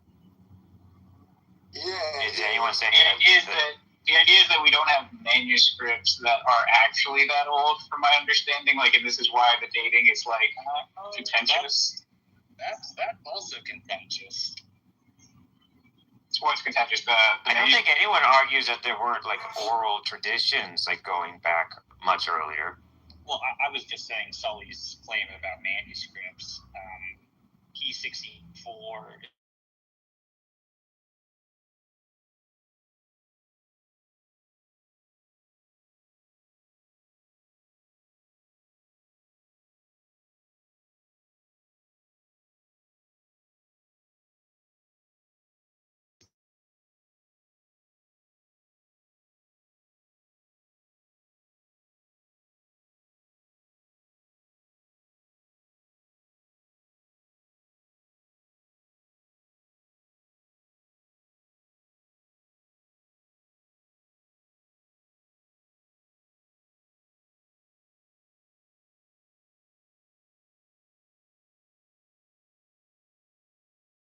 Weren't the Dead Sea Scrolls like written over a couple 100-year period?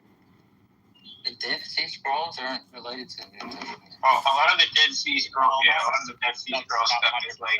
Let's read a book. Let's just talk about a book. Right? Let's never read a book. Let's talk and get our dopamine endlessly forever without ever saying anything. Reading anything about what we're talking about. Let us continue talking forever. When is our earliest full Let us help the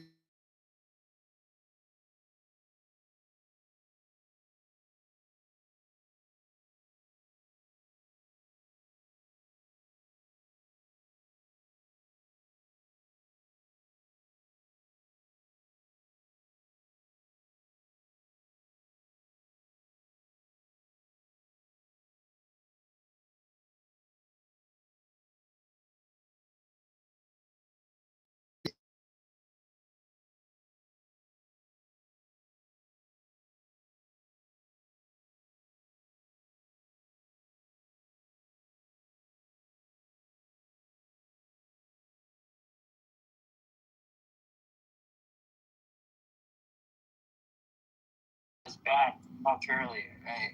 But converse, it is controversial because 7Q5 could be a fragment of the Gospel of Mark. We don't have that much on it, but the only known match. Oh, I know.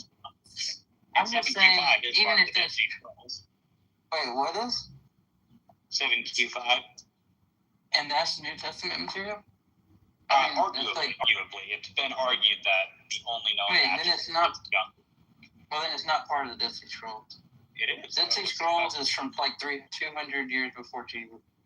Well, I think it spans a large period of time.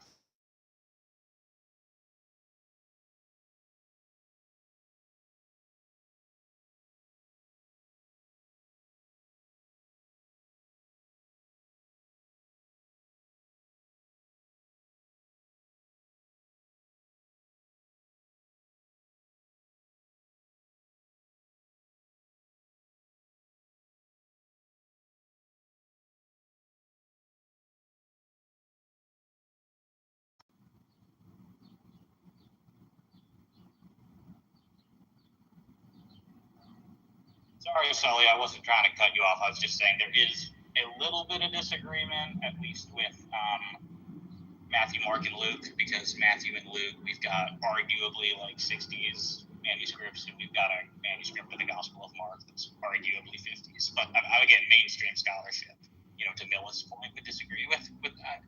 I just Googled it. That was 5 or 20 letters. And you're trying to say it's like part of Mark? I did say it was debatable.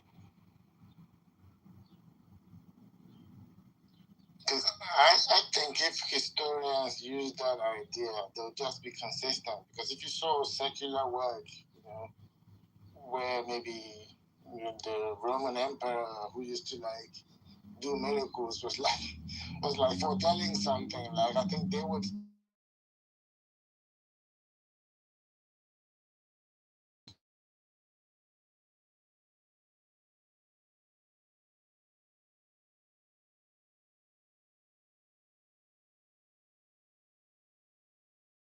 Floating around before, maybe some church father quoted it or something like that. Where we could nail it that was definitely before 70 AD, that would settle it. Otherwise, it doesn't settle it because we have it in there, and the only thing you can tell us is, oh, it's your kind of bias against miracles, because you really don't have to. You just have, it's just equivalent to some Roman emperor who saying, foretelling something, which historians wouldn't believe.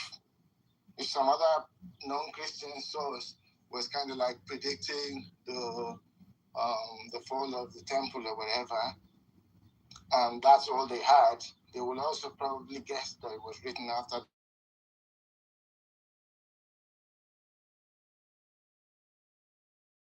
the right thing. It's not good enough evidence on its own. You need something that really nails.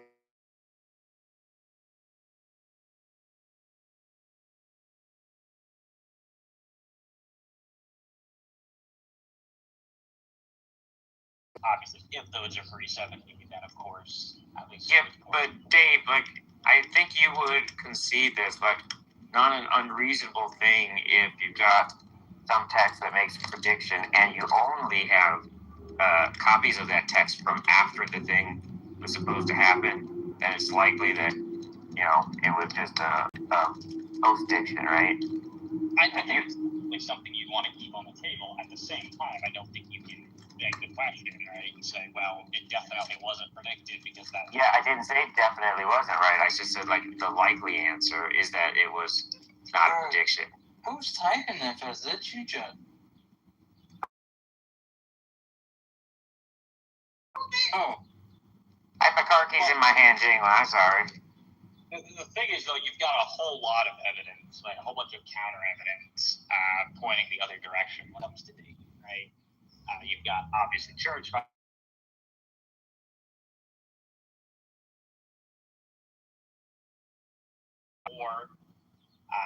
you've got, again, like the manuscript evidence I mentioned.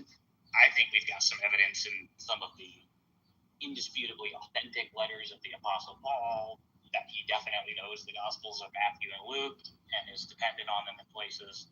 So, I mean, I think you're missing my point, Dave, right? It wasn't that there can't be any evidence that it was an actual prediction, right? My whole point is just that you would accept that, like, in other contexts, right? So that when you say people have a bias, right, against, like, it being a prediction, right? All I'm saying is that you have that.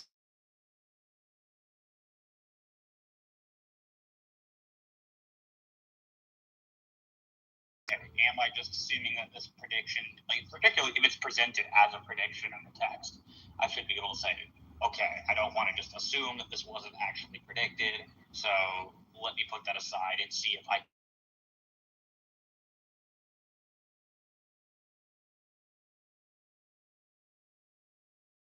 The default, right, that it isn't a prediction, that and then looking for evidence to, bring that back into play. I don't want to call that the default, though. I just want to call that as kind of like the gut reaction to it.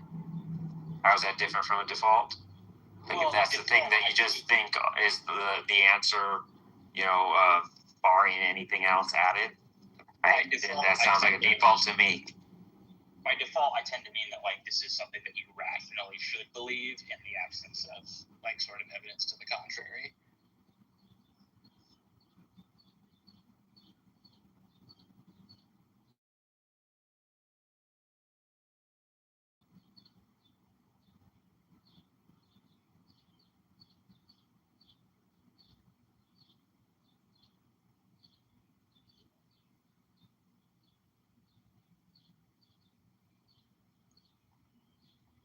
Oh shit, I just said a whole bunch of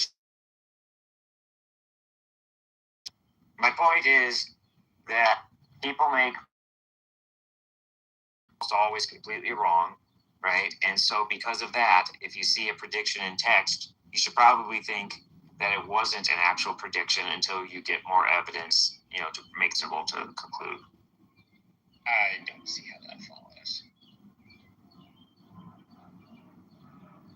I think you can do it either way. I think the way Dave's saying it is okay as well. If you can gather enough evidence to actually support the fact that it was a real prediction rather than just saying it after the fact.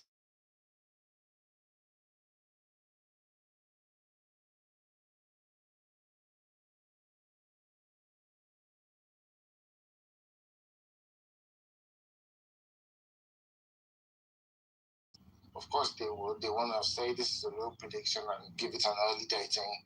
And so,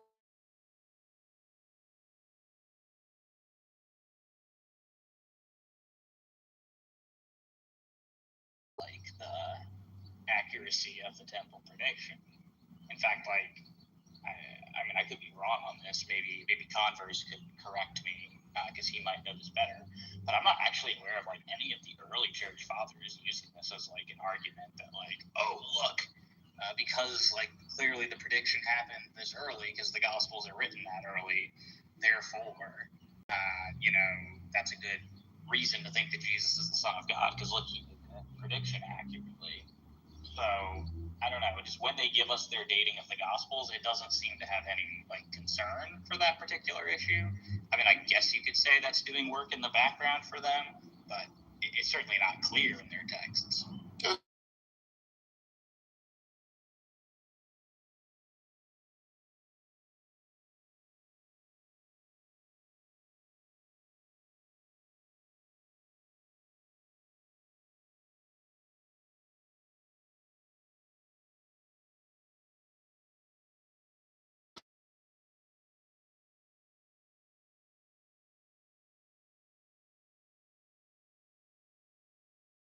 He was going to leave Jerusalem, and doesn't really tell us what that was. Now, I think we can track it down that happened in 42 AD, but that information is not being supplied by Papias himself. Irenaeus says that the Gospel of Matthew is written while the Church of Rome is being founded. Again, he doesn't give us a date. If we track that down, though, I think we can show that the Church of Rome is founded in 42 AD. So again, that's doing a lot of work, and why I date the Gospel of Matthew specifically to 42 AD, is because they both kind of give us these independent time markers that converge on that date. So here's an interesting point. Irenaeus says that he doesn't tell us when Mark is written exactly. He says it's handed on after Peter and Paul's departure, which would seem to be a reference to their death. Again, that happened while Peter is still alive. So, you see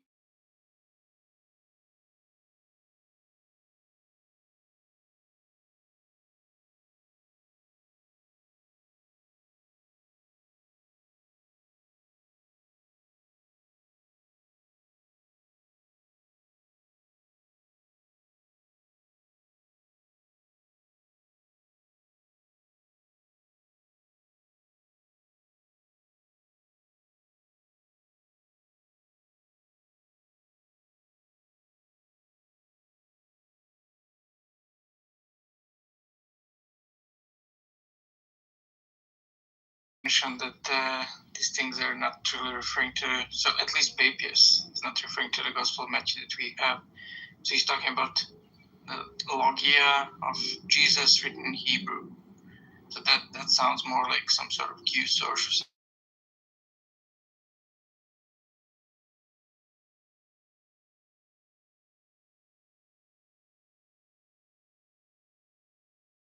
the term Logia. He seems to use that as a synonym for gospel. Incidentally, so do Irenaeus and Origen in some of their writings. But in particular, when Papias refers to the Gospel of Mark, he says that Mark collected the Lord's Logia, and then he also says that this includes both the things that the Lord said and did. So he does not seem to use the term as a synonym for Logia. Additionally, Papias' own works are titled An Exposition of the Oracles, i.e. Logia of the Lord, and we can just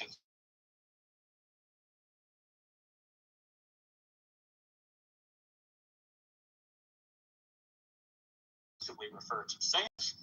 And then regarding this bit about Matthew being written in Hebrew, Papias uses the term dialecto. That's kind of a vague term. It would translate like literally to something like dialect. It could mean Hebrew language. It could also mean something like a Hebrew style.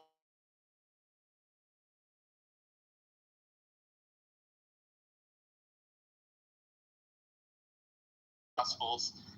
Additionally, I think that this is supported by the context of Papias. He's contrasting the literary style with Matthew and Mark, respectively. And so I think that favors the translation of Hebrew style there rather than Hebrew language. And the last point would just be there's no definite article in Papias.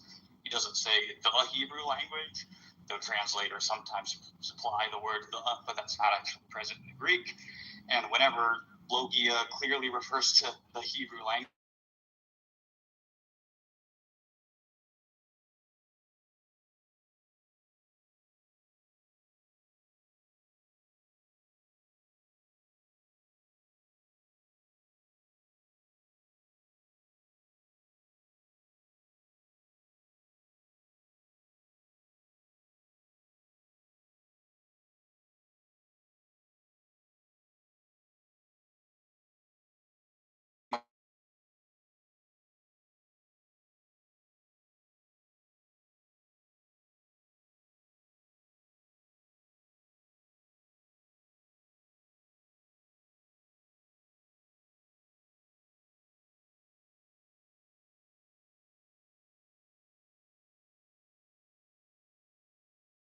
Irenaeus are two separate sources.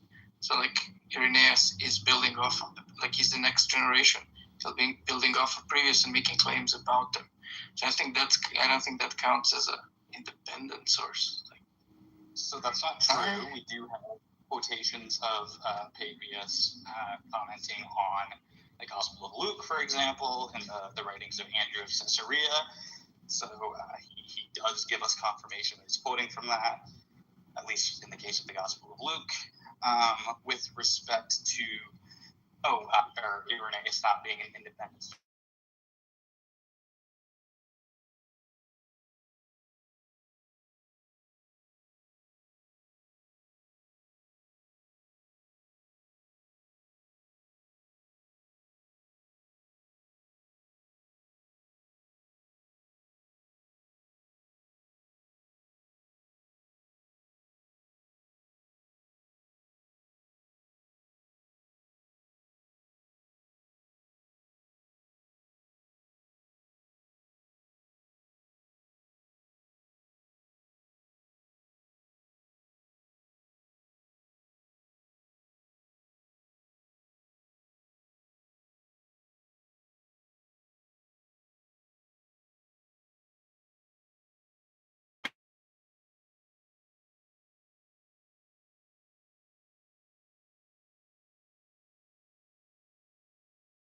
Their excellent works. It's like, no, Papias does say that. At least I think he does. And you're right, Polycarp doesn't. But only one of Polycarp's works is uncontroversially survived, so that's not particularly surprising. Okay, so that just means we don't have any basis to, use them as a source that they knew the apostles. We just have Irenaeus' claims. That is a basis. It's perhaps not the best possible basis, but that is a basis. Sure, I mean, it's kind of like Muslims with their isnads, like, oh, this guy claimed that this guy said, okay.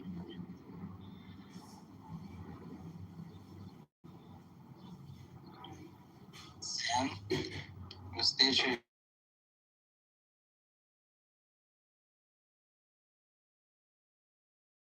Eusebius,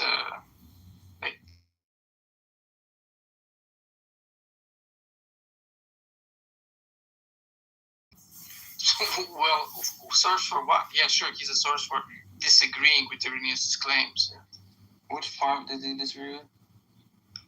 That Papias knew the apostles. Where does Irenaeus say that Papias didn't know the apostles?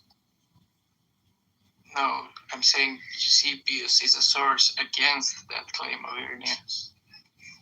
Oh, which part says that Papias didn't know the apostles? When he says that Irenaeus made a mistake and is mixing up John the Elder with John the Apostle. I don't get these questions like you know these things already. No, I don't. Victor Bacham is like the main proponent of this view, and he doesn't think they're mixing them up. So like, what's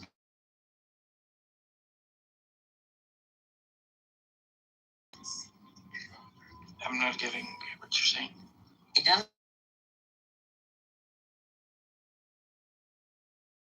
What part is he mixing up? Who doesn't say what I'm saying? Oh my God, really? He doesn't say that Papias got wrong John the Apostle, John the Elder. Who? Eusebius. Yeah, my God, why do I have to do this for you? You know exactly who. Irenaeus is wrong. I'm a retard. It's fine. Go be a funny smooth brain. Funny smooth brain, early church fathers. You can't even track what you were talking about. You're just babbling nonsense. That's why it's untrackable.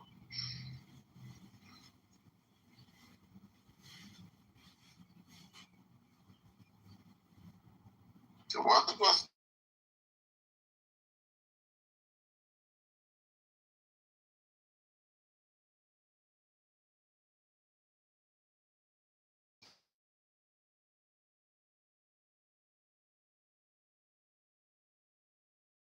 Of like 120. Okay. All right.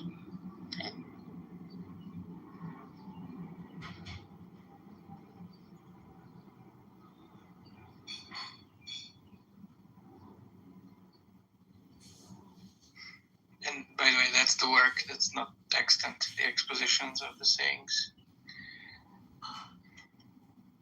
Right, but we have a lot of quotations of it.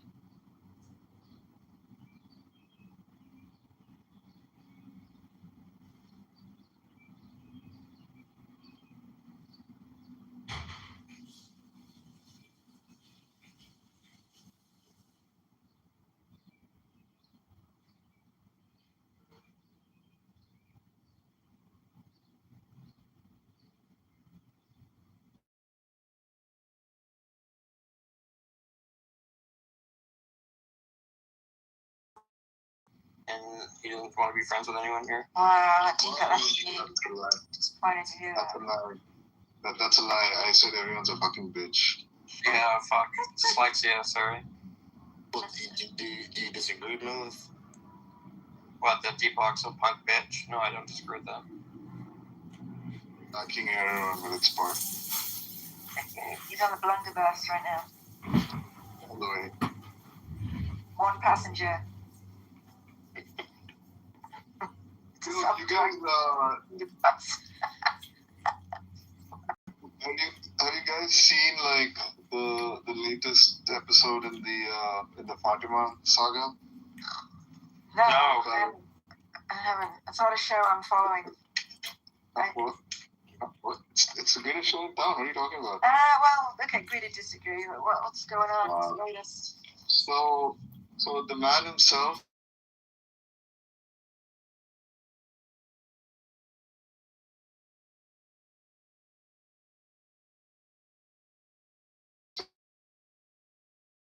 Actually, I don't want to spoil it. Are you guys? I'll share the link, the story. But it's actually there's a bit of a what's the word for like a thing that like a spoil, not a spoil. What's the thing? Like a twist. There's a twist in the middle. Plot twist. The plot twist, yeah. Right. Even if like the Fatima thing, is not really your jam, right? He writes What is the benefit of going there? Is there like local sources that you can only get there, or? Well, it's to explore a particular kind. Like so after Fatima, apparently in 1981, in this one hillside in Bosnia, like there was a repeat occurrence. Like there were 6 teenagers who claimed that they had a vision.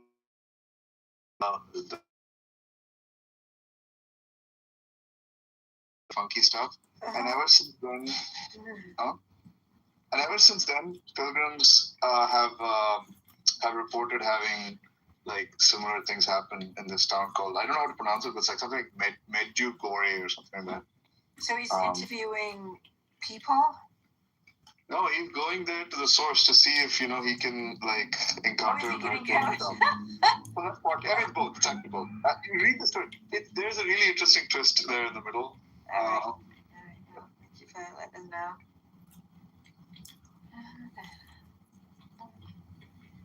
But it has a happy ending. Spoiler. Is he a theist now? What is the plot twist and what is the happy ending? What do you mean Fatima in Bosnia is like a Muslim miracle, but No. Bosnia, I mean, I know Bosnia is like.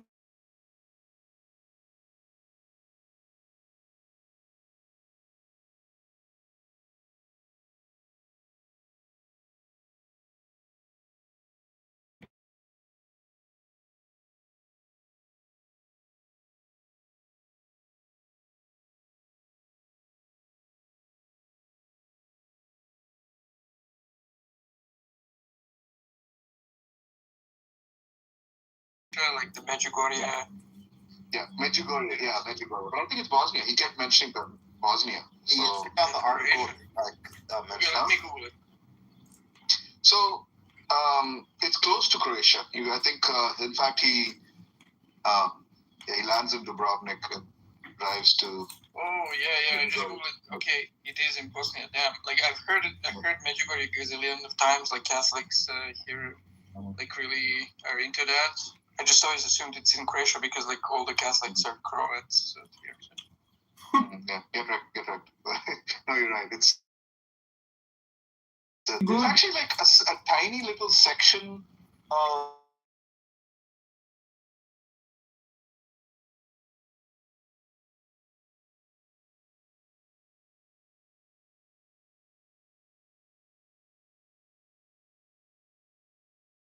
Bosnia. Let me Google that for you. Coast and Does anybody know? Does anybody know? Right? Yeah, and it's like the Bosnia has an exit to the sea that's like tiny. Yeah, it's really small.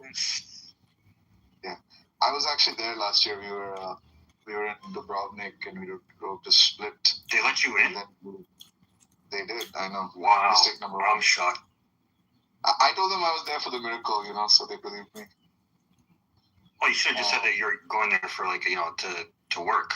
They would have believed you then too. Probably. It's not an Indian restaurant, maybe. Yeah, it's a pretty place. But I didn't know about this miracle thing. Maybe I would have convinced the wife, that we should drive over and check this miracle thing out. We went when we were in Mexico City. We saw Our Lady of Guadalupe.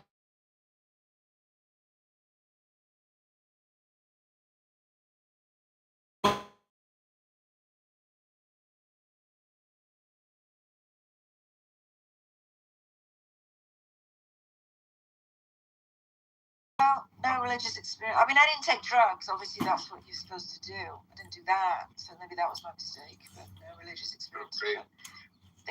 The Mexicans have a really tacky. I'm not saying that in a mean way. It's almost like charming and fun, tacky version of Christianity. That's very colourful and exciting, and lots of statues and things.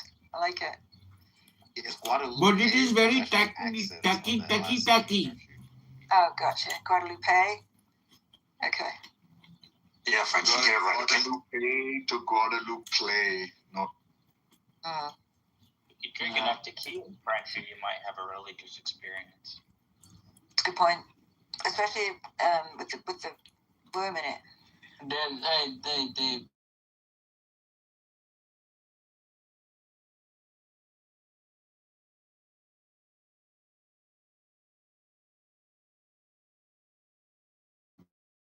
It was a bit of a fish. It was really tacky. When were you in Mexico? Maybe a year or so ago. I don't remember. Okay. I was gonna make a joke about Day of the Spiritually Dead, but it's. It seemed right about the time when they were trying to convert the locals to Christianity. So. The yokels, the smooth brain yokel. Is a smooth brain. They all have this smooth brain. So I'm trying to make some money off of this, selling my soul business. And it's not really going, and it's not going so well. Really? No buyers? No, there's nowhere to sell it. There's no. You're here right now selling it. Size 8.5 soul. You get 2 of them, right? My soul will fit any foot. Don't worry. Well, your soul isn't really valuable if you don't have spirit.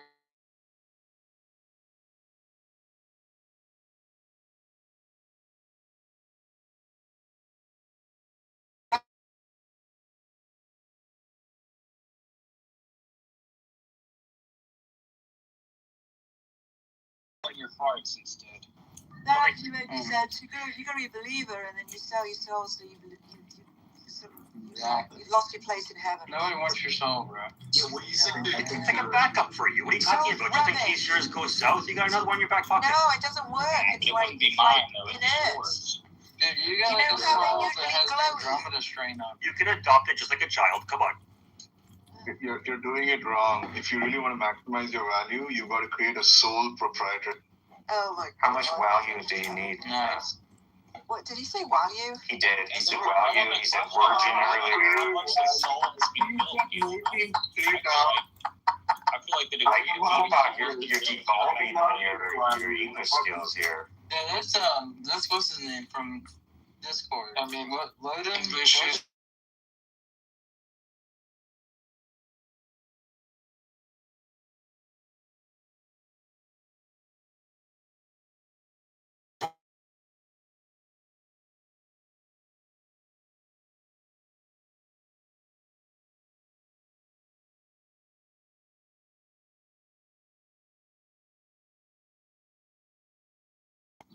German?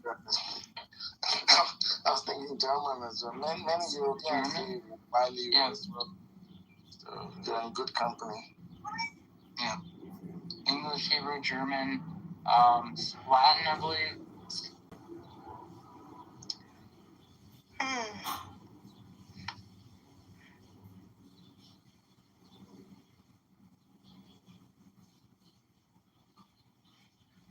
So in grad school, I'd go to the gym, whatever, right, and ask for a volleyball because I wanted to play volleyball, and they came with this like ugly blue thing because apparently there's a game called volleyball. Oh no! See, this is why V is important.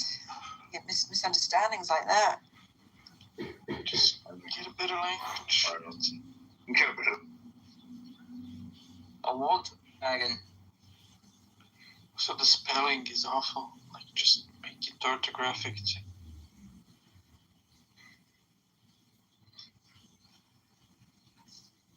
You're right, the spelling is like really odd.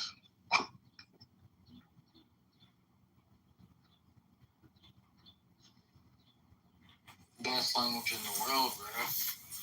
Use international. I think Zeleny and Converse should debate early participants. But they already had. They're wasting time, literally. Converse, you're like confusing popularity for like being best. It's because you're a smooth brain, what popularity is? Now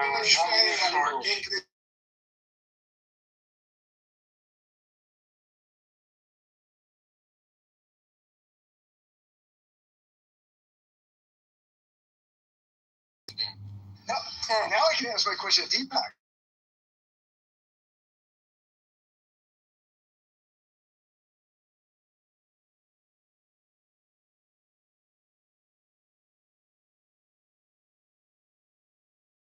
So forth.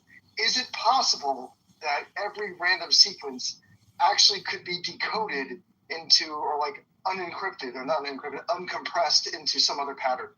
Do you think that's a possible theory? Like if you do a neutron decay, so like you do a neutron decay, right? So like, or like excitation, it excites, takes 10 seconds, do it again, takes 20 seconds, do it again, takes 5 seconds. These real numbers, do you think you can take a random pattern it's and come up with some other higher order information out of it that got compressed down into that?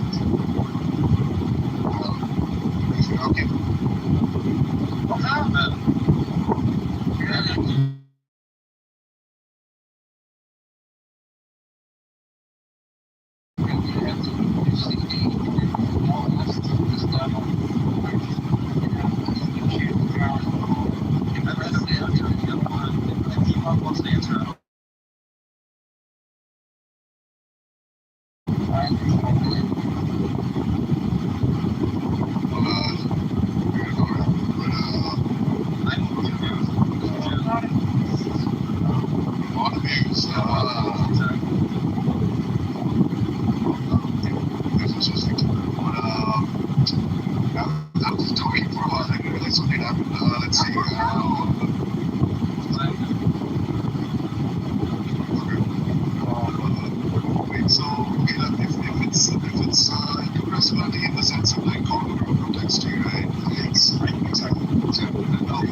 It's just a noise. It's just going through everything.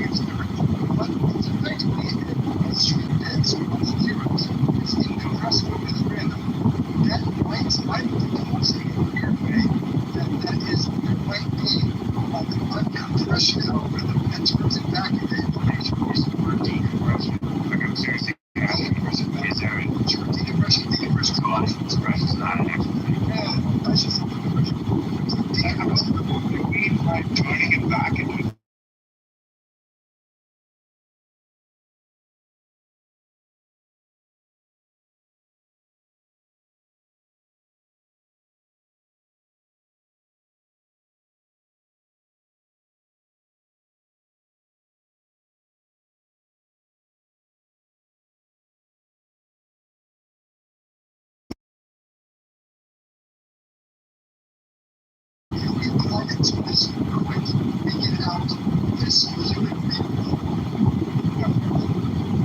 like you could just build like a giant like lookup table, right? That maps every random sequence to like a sentence in English.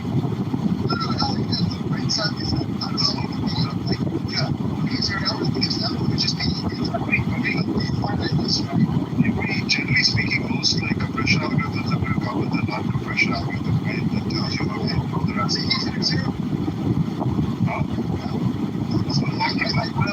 yes, but like, okay, so, and I think, yes, if you're talking about purely whether there's computable functions into that, yes, I think it's, yeah, I think if there is a compression algorithm, then there's an uncompression algorithm. Now, one thing that the uncompression algorithm might not be as easy to compute as the compression algorithm, right? There are things, sequential, like, I don't know how much you know about like things like,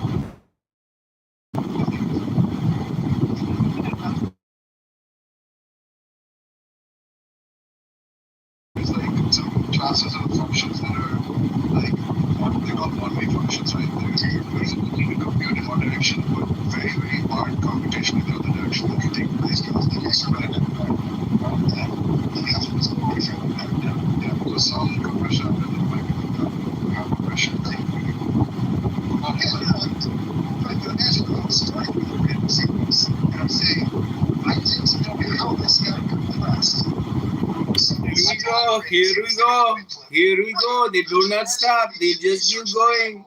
They just keep talking non-stop. They just talk. They want to talk. So they keep talking. Never stop. Won't stop. Can't stop. But I've heard people say anyway, it's gonna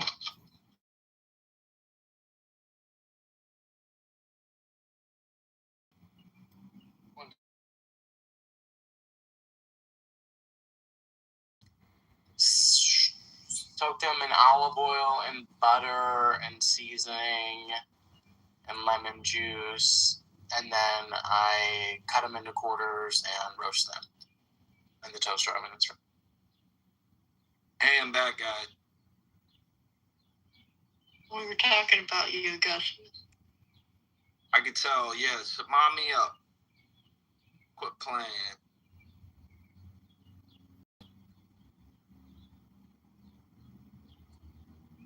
Yeah, Beth DM'd me. She said you guys were talking about me. What the heck?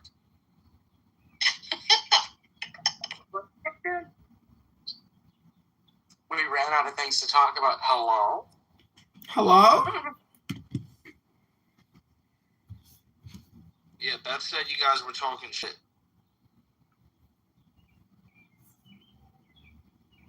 I don't like it. We're talking about Brussels sprouts. No, you DM me, Beth. I got the message. It's okay.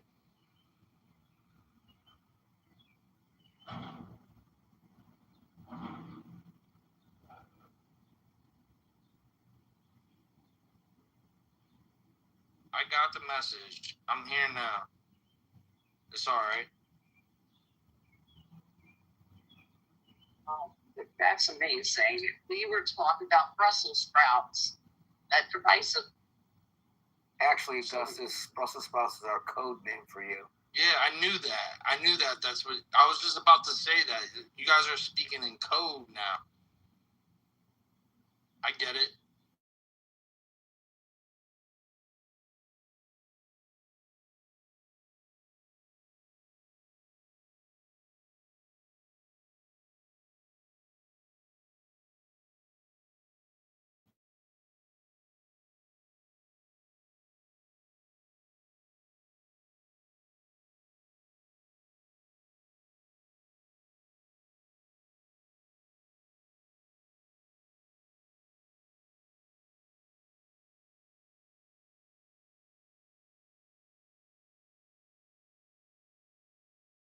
What are you hunting?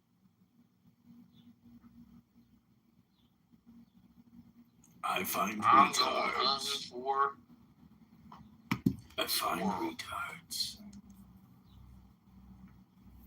Oh, poor little thing. They're just nuggets to eat. That's right. That's right. That's right. What's new with Tronic? Wasting his time. He's good. I think that.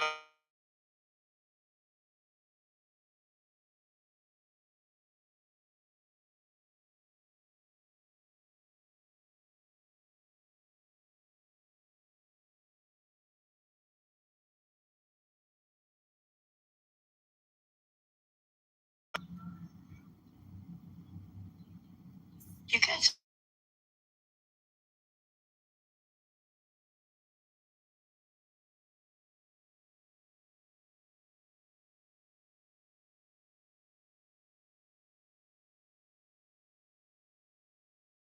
An email to Elon Musk's cousin today. That was cool. On behalf of Senator Ron Johnson.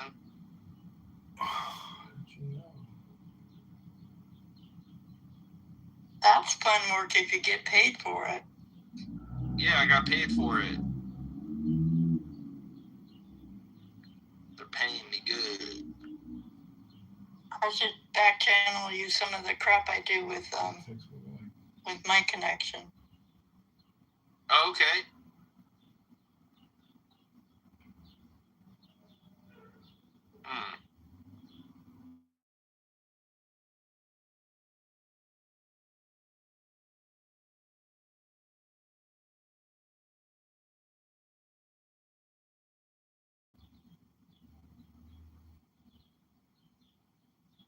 I had him in a room once, thinking about doing that again. Doesn't appear people's very interested. Hello? Hello? Hello? Hey, y'all. Hey, what's the topic? Hello? Oh, Augustus. Yeah, mom me up, Vero. Okay, Co-host me. there you go. Fuck it. Let's go. Pew, pew, pew, pew. What's the party? What's the party?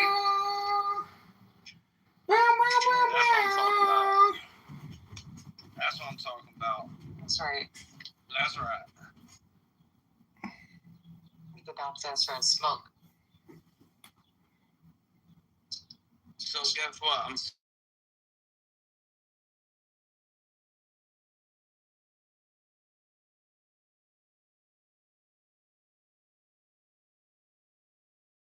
off the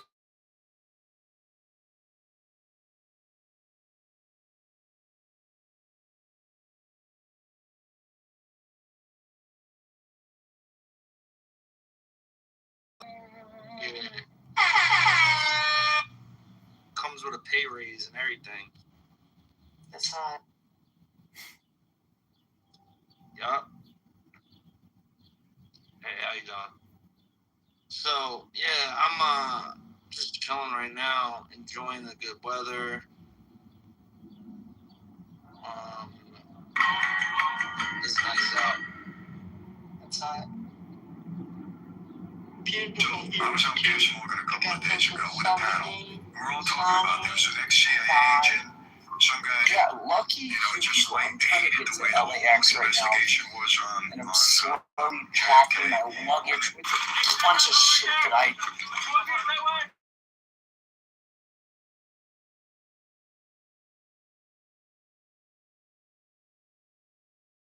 Shut up, you're the mighty one, ruler of the unseen. Florida. No, don't stop.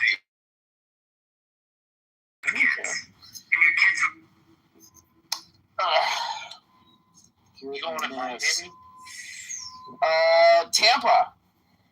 Okay. Going on tour, Augustus. I'm going on tour. Sucking dick!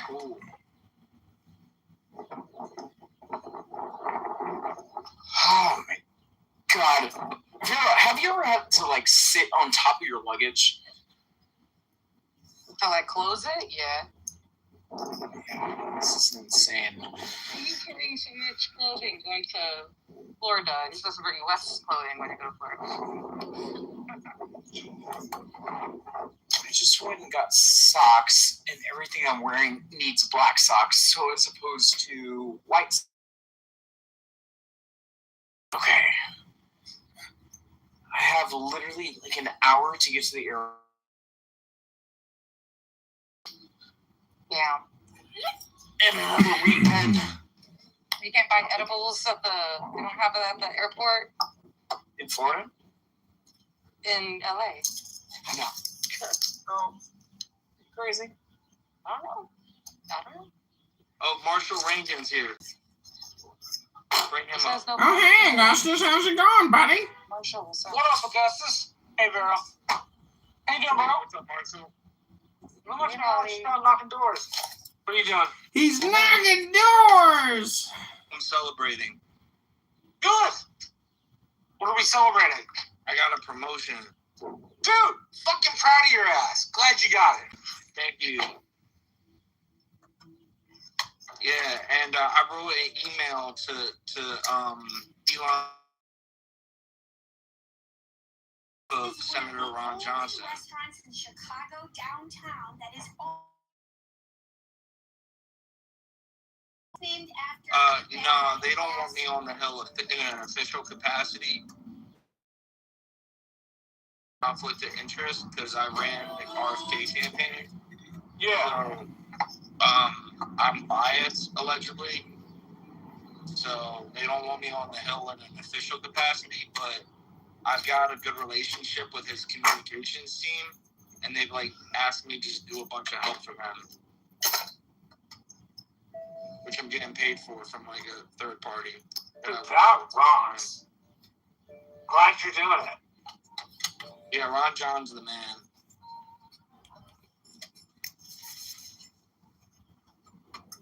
I'm living on Capitol Hill though, like in the neighborhood.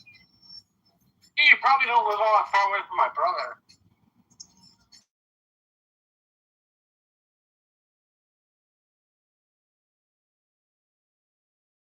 I go get ice.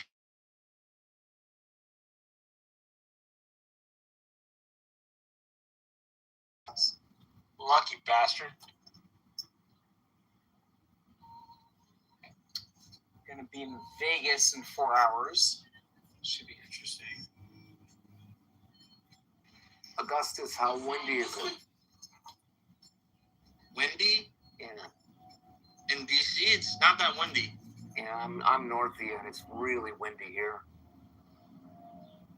Where'd they hang? It's like a senior I think with citizen this facility or administration, something. There's a lot more,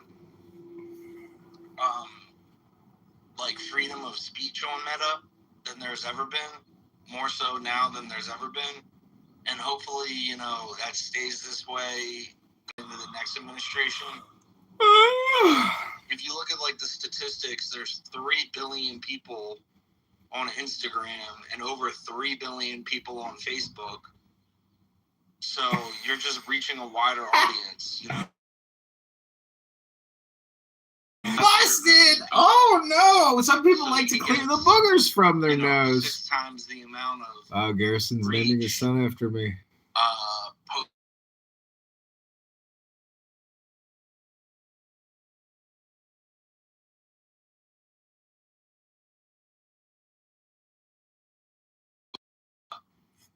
so I like it more because I like going viral more.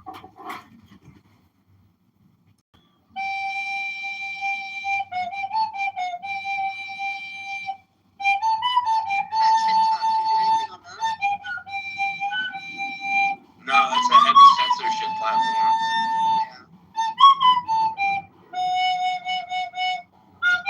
Yeah, they already like.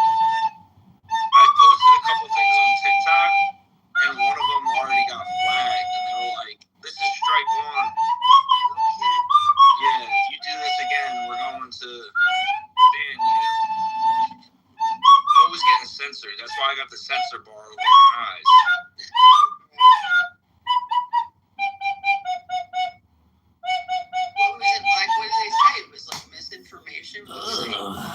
chicken. No, they said it was a community guideline violation. Oh, We're talking about the vaccines. Don't talk about the vaccines. We mustn't talk about the vaccines.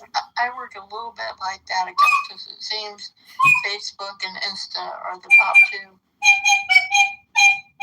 Yeah, they are the top two, yeah.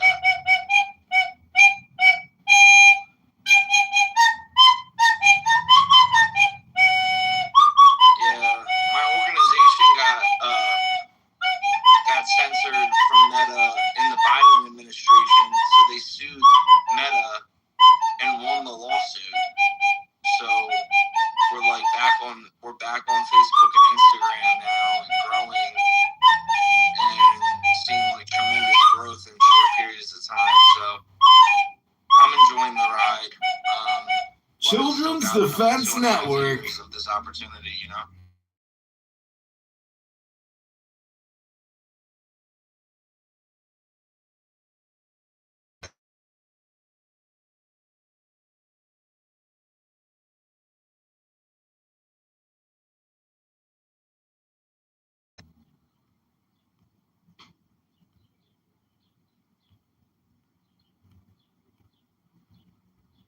Do you think that's why, or is it function?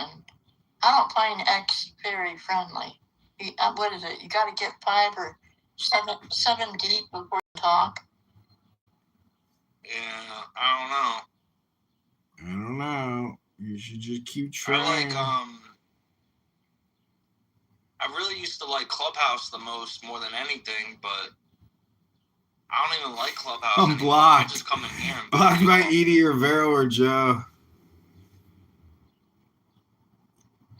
Yeah, it used to be much more a powerful tool. Used to be.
if you were sick in any way, it was the quarantine camp that was off the coast of Ellis Island, and you would be sent to Swinburne Island.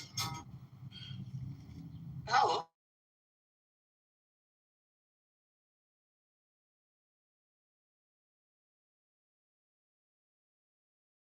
To Swinburne Island, if you were a little different,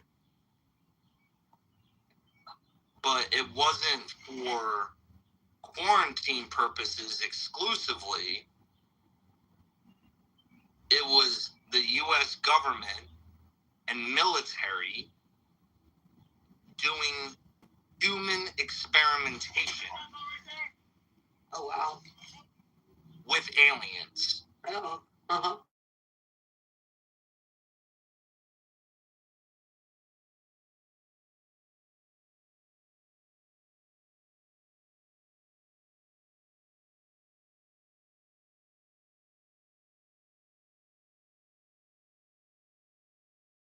It's a nonfiction book by a guy named Tucciaroni, and it's about the Italians that came to New York between 1893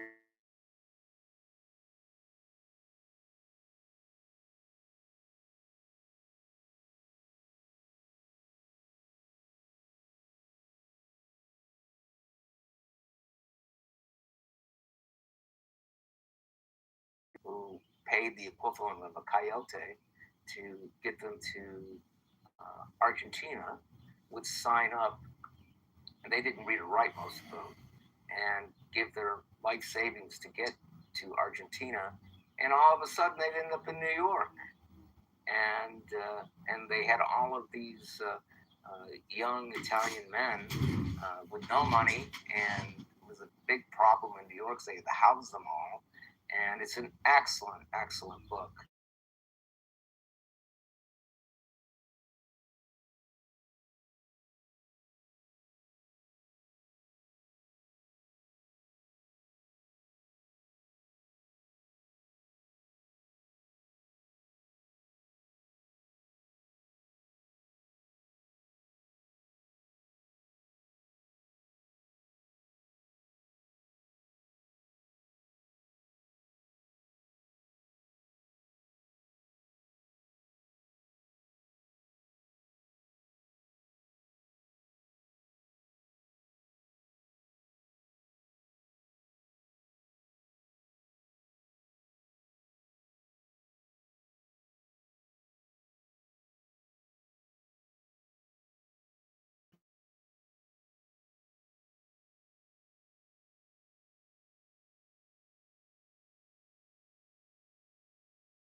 Yeah, Beth was telling me earlier, Edie, that you were talking shit.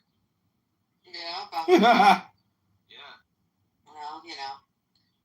If I gotta talk shit, I gotta talk shit. What do you want me to do?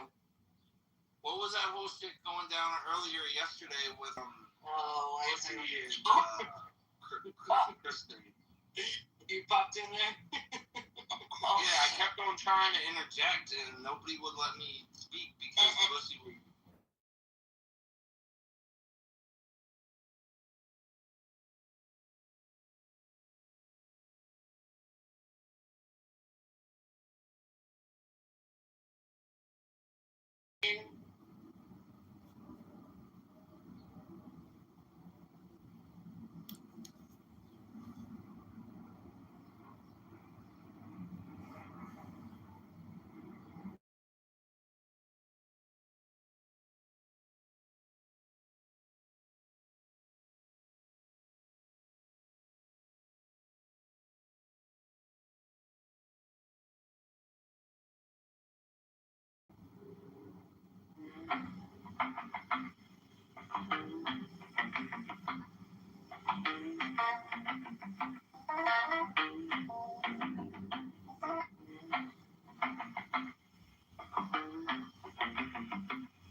Stir smoke between your hands, speak thunder. My hands are back.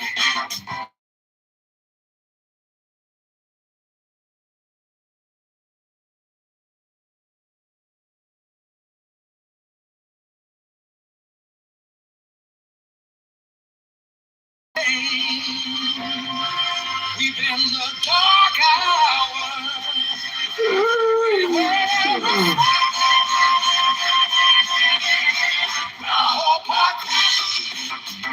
Take my hand, all power now in this bed.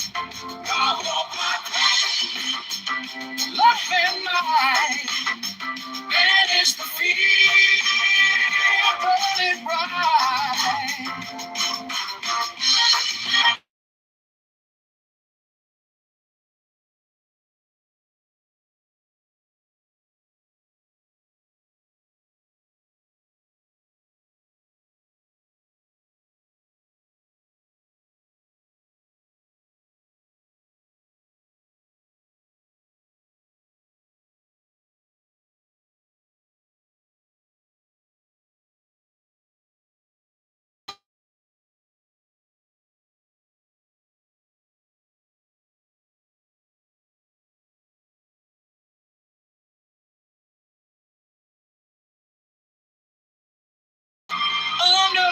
We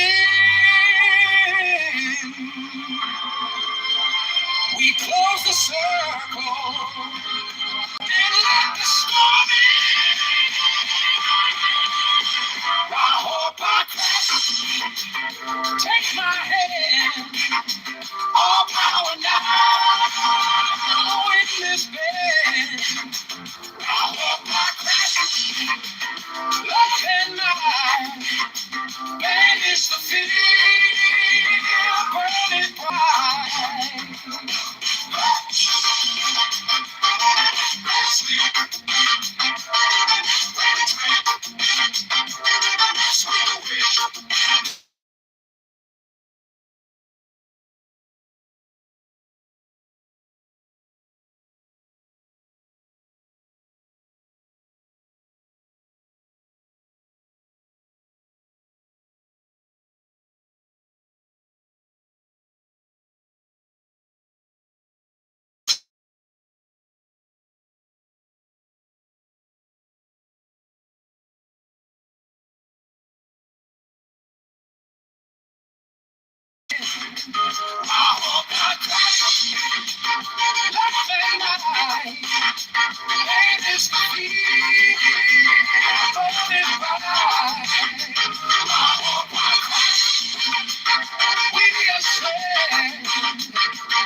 Never end.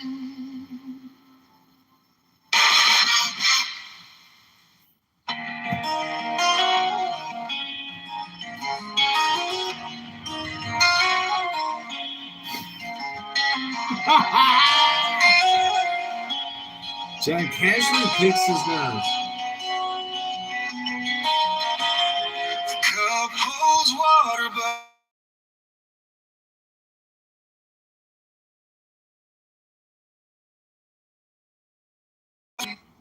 no one.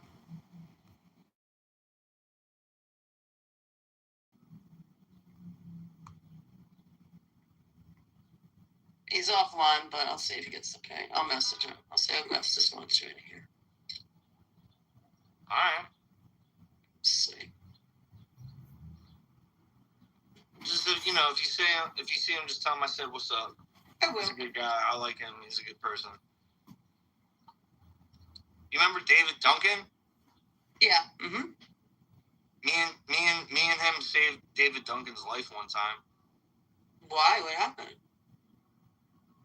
I don't want to get into it, but yeah, we saved his life though. How cool is that?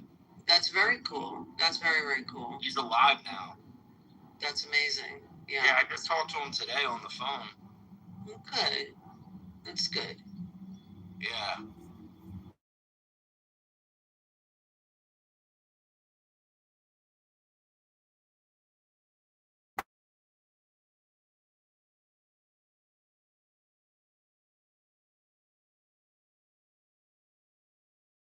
For sure. I remember, you know who did that for me when I was losing my fucking mind and tried killing myself? Who? Cardano, of all people. Wow. Wow. I can see that. I mean, as much as, there's issues there, I can see that. I liked Cardano. Honestly, I miss him being around. Me too. Well, that's great that he did that for you. That's amazing. Yeah, I was trying to kill myself, and he was there for me. He got me into treatment. Wow. Wow. Yeah, I remember when you were having a little bit of a hard time. I didn't know you well, but I remember that. But I didn't know how deep it had gotten, and I'm glad you came out of that. Obviously.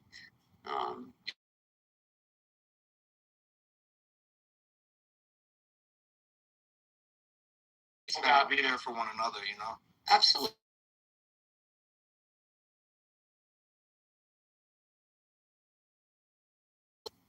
It's too often do the men on this app just cut each other down. I was going to say more of that and less cutting each other down. Exactly. Right. We're all in this crazy mess together, so, That's right. Who's a good man's cowboy? Cowboy is a good guy. Yeah. Yeah, I don't like Cowboy. I hate Cowboy. Yeah. Everybody likes Cowboy. Cowboy and I used to live in the same town. Oh yeah. Yeah, and we know the same restaurants and stuff. So yeah, I like Cowboy. Yeah. Yeah, he's a good guy. I like that guy. Yeah. So.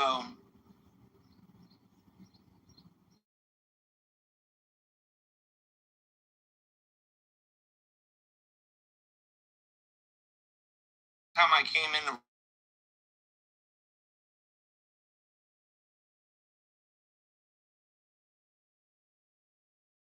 A sort of family death that she was dealing with. Yeah. Probably I could sense that. Also, she's got a project she's working on. She's got a big top secret app she's creating that's taking her time. She's very excited about it, very involved.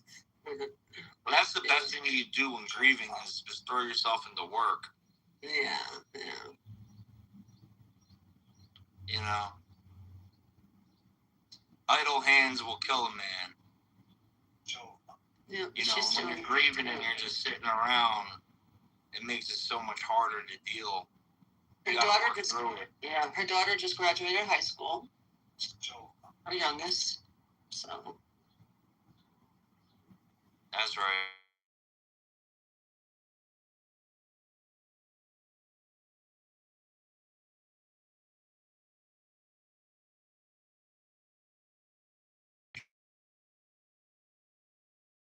To look forward to.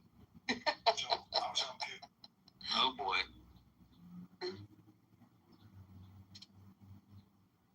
Just fine. Yeah, I'm gonna release the Kraken. I'm going to New York this weekend. Oh yeah? What are you doing there? Visiting family. We're doing a barbecue. On Saturday. Big Italian barbecue. Where in New York you going? We'll be in Brooklyn, but we're going to the barbecue right outside of Manhattan in Jersey.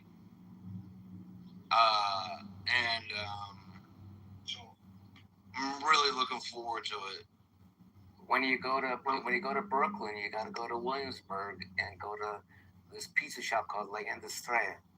It is phenomenal. It is the best pizza shop in all the boroughs. It's fantastic. And what's it called? It's Italian. It's La Industria. It's basically the industry. L''INDUSTRE. La Industria.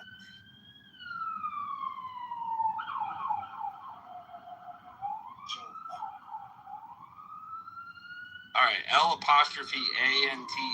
Like industry, the word industry, like a manufacturing facility, industry. La Industria. Yeah. I got it. Yeah, okay. It's an odd name. Most people have a hard time saying it. Williamsburg, right? Yep. It's fantastic. It's worth the trip. I would not be telling you. They do a slice of pizza. My favorite one they have is it's a slice shop, so they reheat the slices.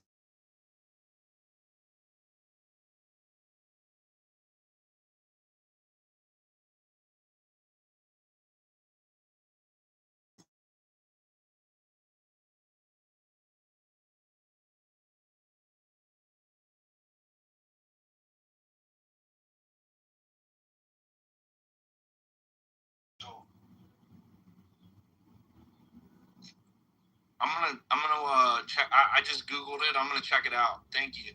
Oh, you will not be disappointed. You'll be talking about it forever. I've been there once, and I talk about it forever.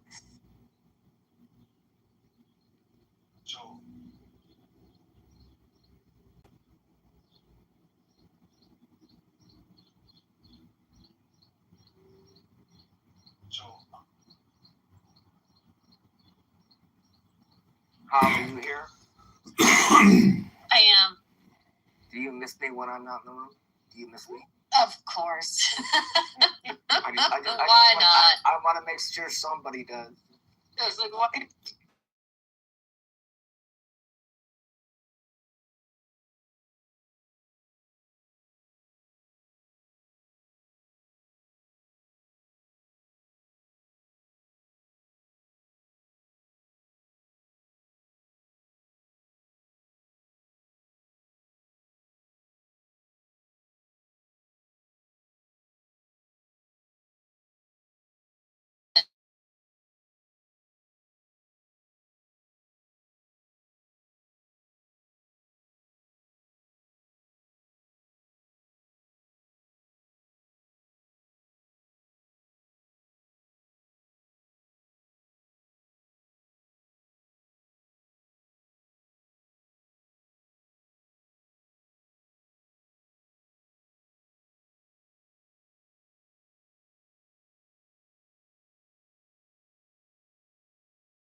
But also, I think Bert had a better chance of beating Keisha Lance Bottoms. You know, Bert is a really solid lawyer.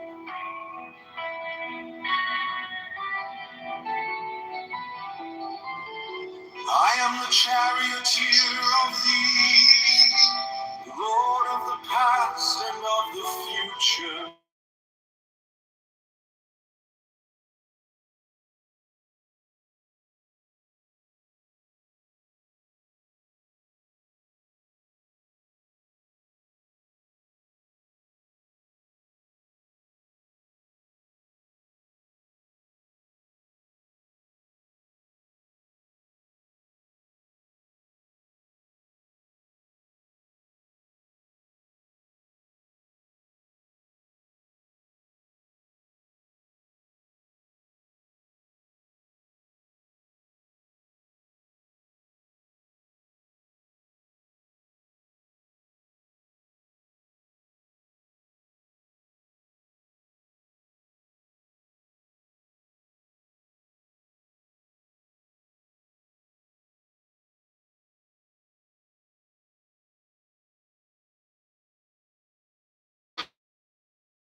Lord of the past and of the future, I see by my own inward light, Lord of resurrection, who cometh forth from the dust, and my birth is from the house of death. Oh, ye true divine hearts upon your pinnacles, who keep watch over the universe, ye who company the near to the house of rest, who pilot the ship of wrath and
to the dwellers of the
my designs.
Hello?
Is from the house of death. O ye true divine hawks upon your pinnacles, who keep watch over the universe, ye who accompany the bier to the house of rest, who pilot the ship of Ra, advancing onwards to the heights of heaven, Lord of the shrine, which standeth in the center of the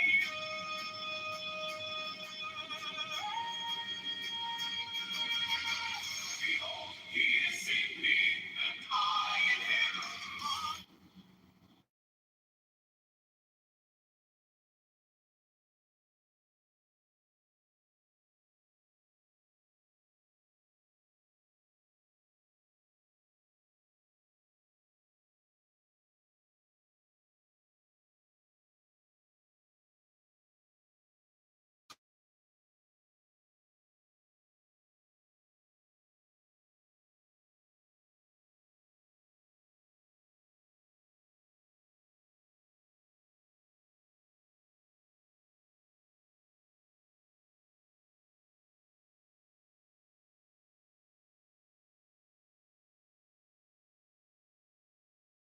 In the center of the earth, behold, he is in me, and I in him. Mine is the radiance, wherein Torah floweth over. The temple being in darkness, and the speaker ascended into his place. Let him begin by a ritual of the emperor, as follows.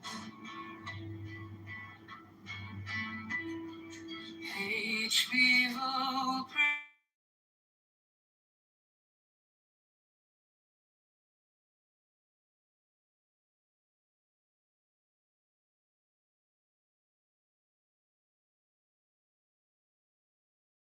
petals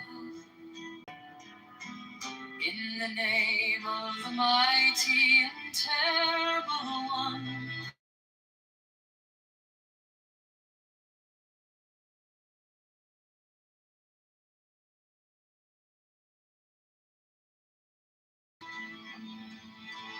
I invoke Tahuti, the Lord of wisdom and of utterance, the God that cometh forth from the veil. Oh, thou majesty of Godhead, wisdom crowned Tahuti, Lord of the gates of the universe.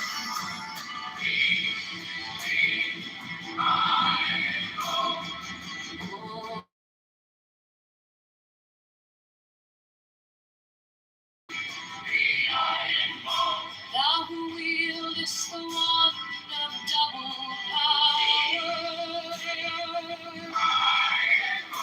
thou who bearest in thy left hand of light and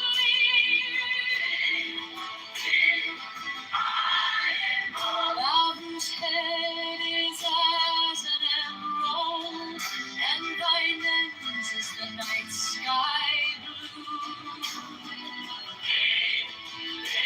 Sitting on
sitting in a bar, and we know more about the target than they know about us. That, right?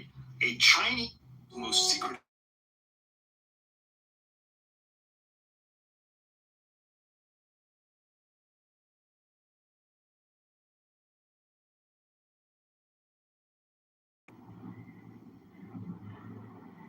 So I was on Pierce Morgan a couple of days ago with a panel. We're all talking about there was an ex-CIA agent, some guy that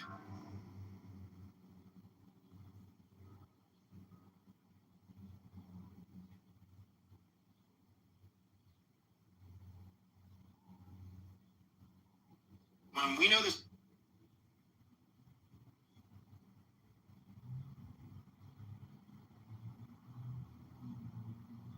We know.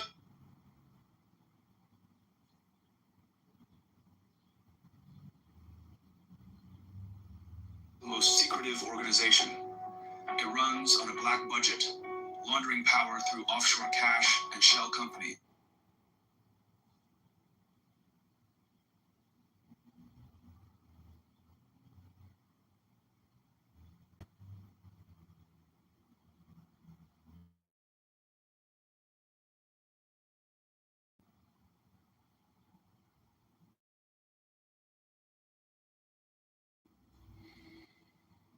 Offshore cash.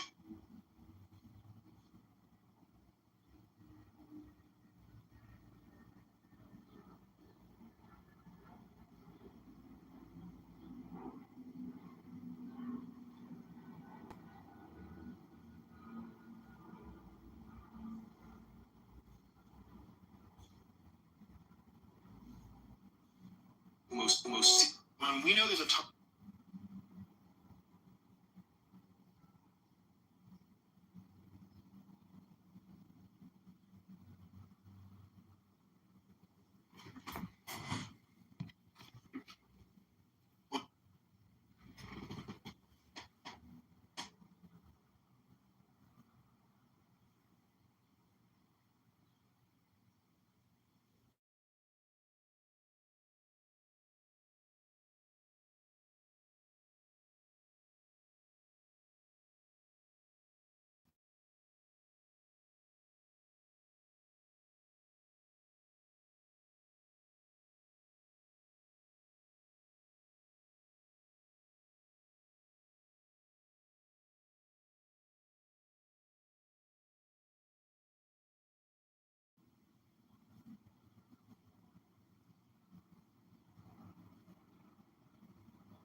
Most secret.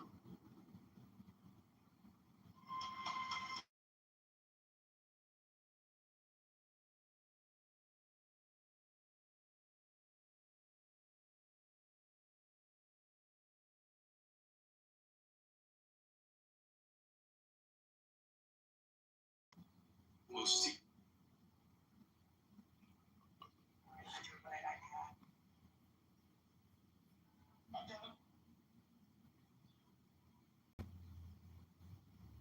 Most secret. I am not immune to anger or doubt. Most secret. Belief in checks and balances in our most secret government and an accountability that comes with an independent judiciary. And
yes, America has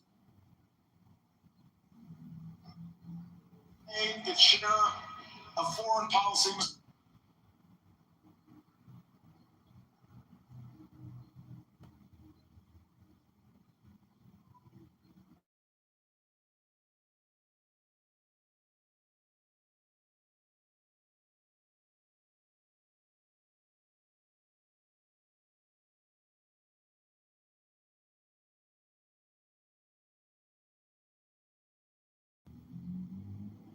That was prompted by,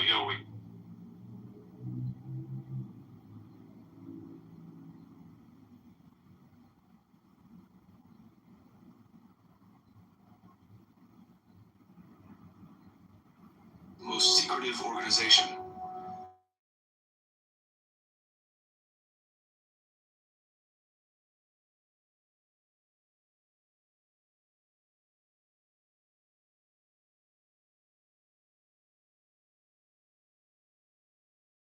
Black budget, laundering power through offshore.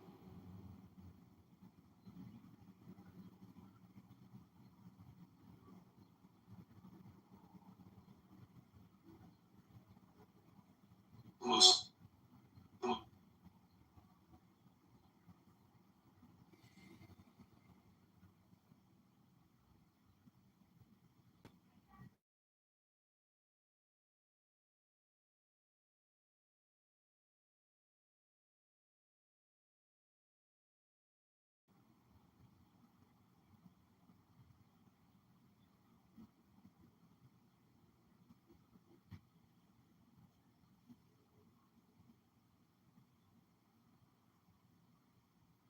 most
There's an ex-CIA agent.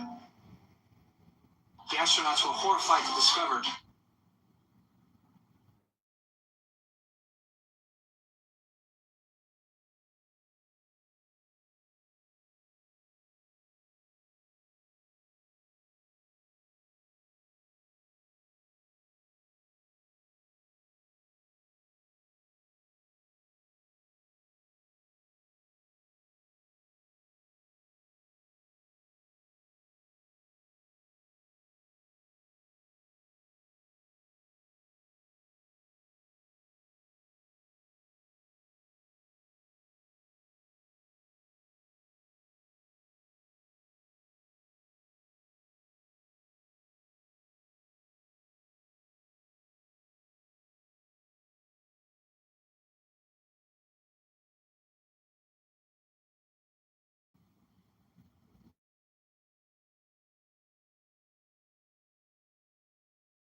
the most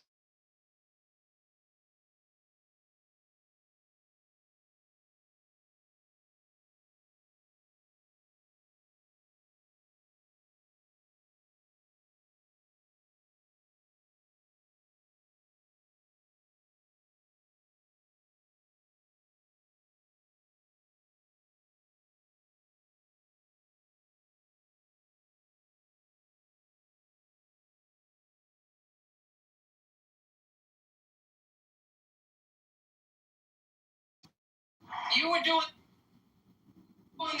People. An idea again. On out. The most secret. Side the gates, different scene. Apparently, Obama stiffed the black subcontractors who built this stone. The most slab. People of all backgrounds. The most. They will see themselves. The most. In these floors. America will see the most secretive organ.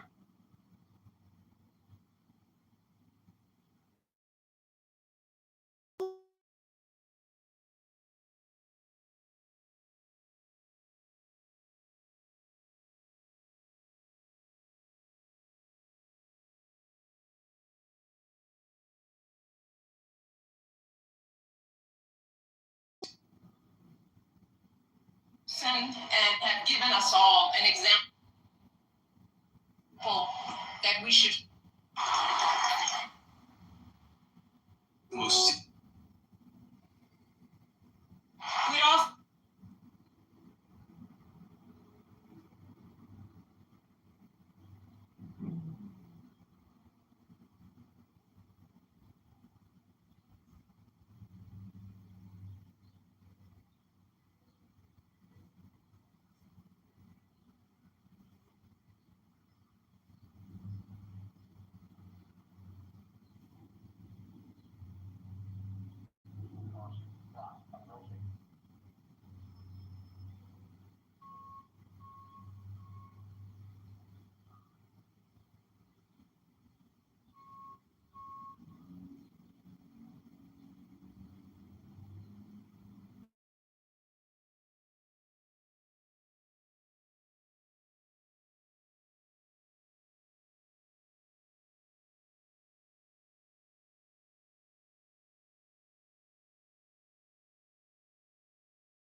The most secret.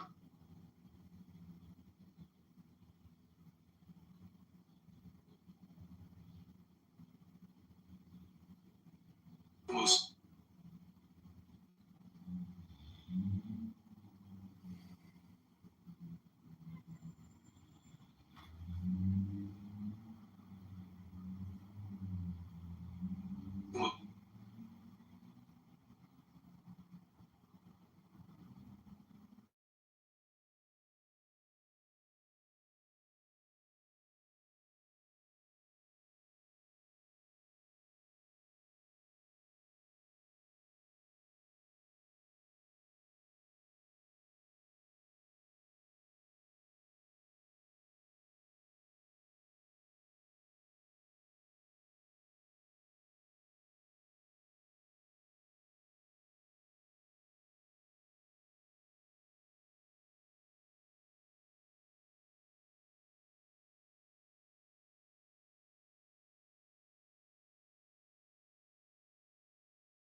Most secretive organization. Iran.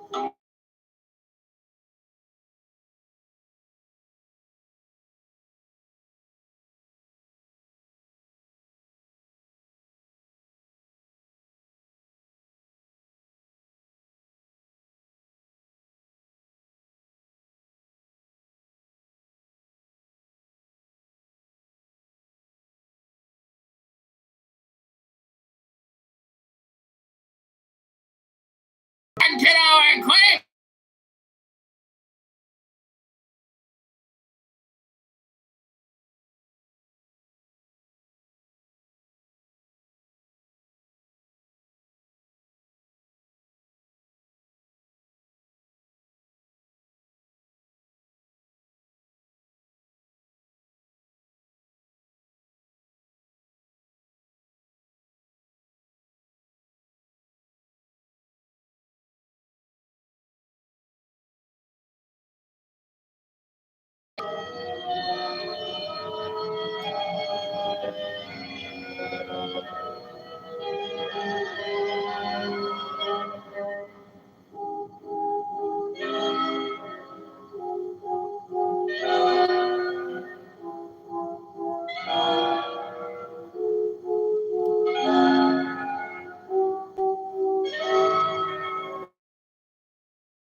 That being said, roleplay can be fun, but you know, you go into it with the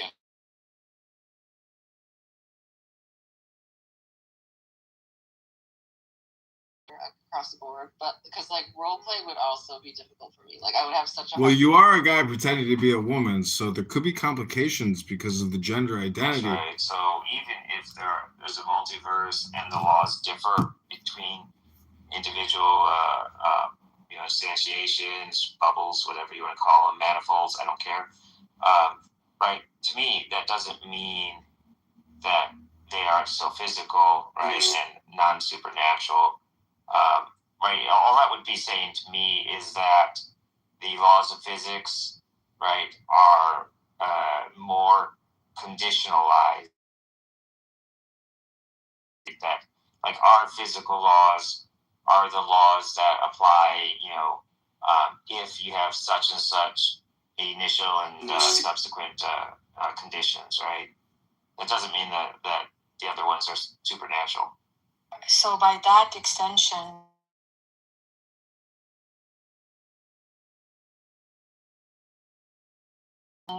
to that particular universal reality, then by that extension we should be able to We should be able to try to learn English without wasting everybody's time. Just read a book. By just stating them as supernatural, we should grant that yes, there could be dimensional existence of other beings. Dimensional existence of other beings. Hello. Universes. Their laws and physics are different than our universal laws.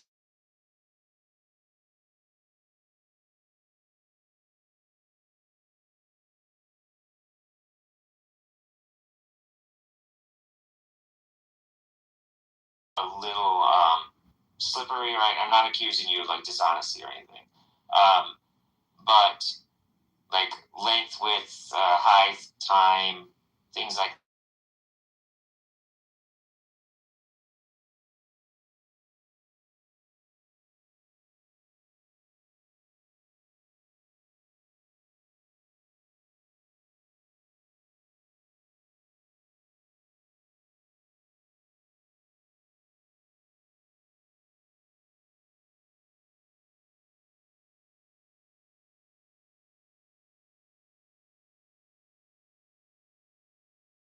Universe, yeah, like it could have different rules. There could be, creatures living in that one, just like there are in this one, i.e., us.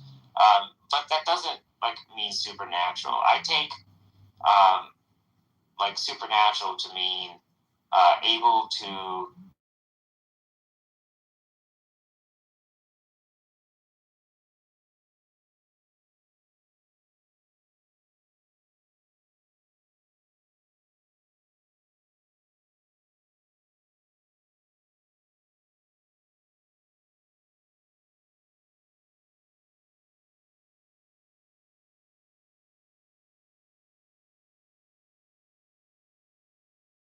So I don't know what it would mean, or like why you would even want to say that like a physical being like us in a different dimension would be supernatural. I think that's.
Wow.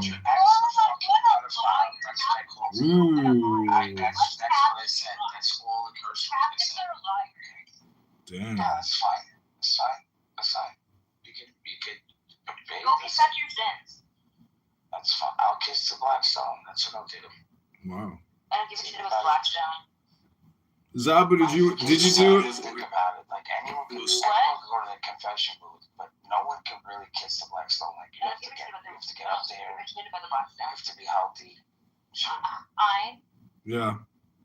What? I was just gonna ask if you did any squats today to work on that ass. I went on a 24-kilometer run or bike ride. Wow. Well, that'll work that booty.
This person here who just clicks a button for a living.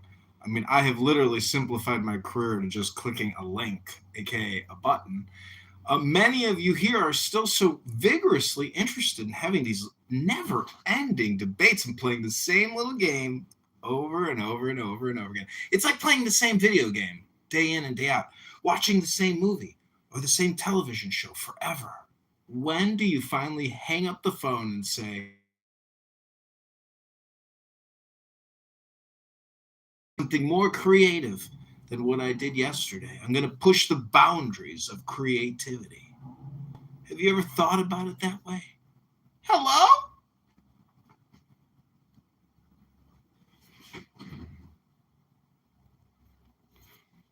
Most secretive questions. You are the subject. You are the thing.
for the CIA. All presidents work for the CIA. I know, crazy, right? Well, I mean, like, this just 1 + 1 is 2, and 2 + 2 is 4, and 4 + 4 is 8. Should I go on? Hello? Hello? I mean, his new library cost $1 billion, and he had to borrow or steal from the taxpayers just to do the landscaping. And today was his big party. He had Bruce Springsteen and John Legend.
I am joining the conversation. Let me tell you. Yeah, but don't be serious about it. Please do not. What do you mean don't be serious about it? Like, don't bring intelligence and educated stuff into this. Please, just don't do it. Come on, you're talking to Fatima here, bro.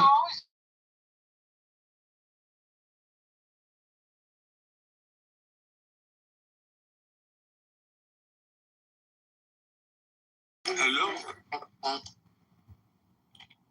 Fatima, you know I just gave you praises, right? So, just so you know. Are you okay? You know what? I think people should learn, especially on this app, because people know a lot of things, right? Impressively, a lot of things on this app. I have noticed that people, you can know a lot of things that doesn't make you understand what you know. You get that?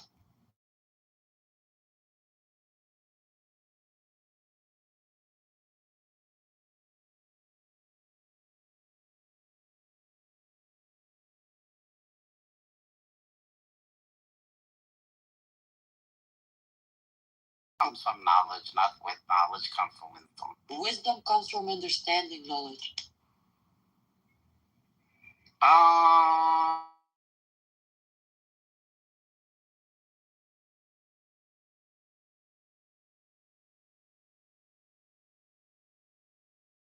Encyclopedia is knowledge. Yeah. Sometimes grace. I told you, Fatima, not to bring some serious intelligent stuff to this conversation. Hello? This is not intelligent. This is just normal. Oh, shit. It gets more than this? Fucking A. Yeah. Can we talk about Obama still again? So what's going on with his wife? You mean his husband? Yeah, his husband. She's got very skinny and looks like she's gone some stuff, man. Yes, it's very, very hard to maintain a trans appearance for this long. Her teeth are.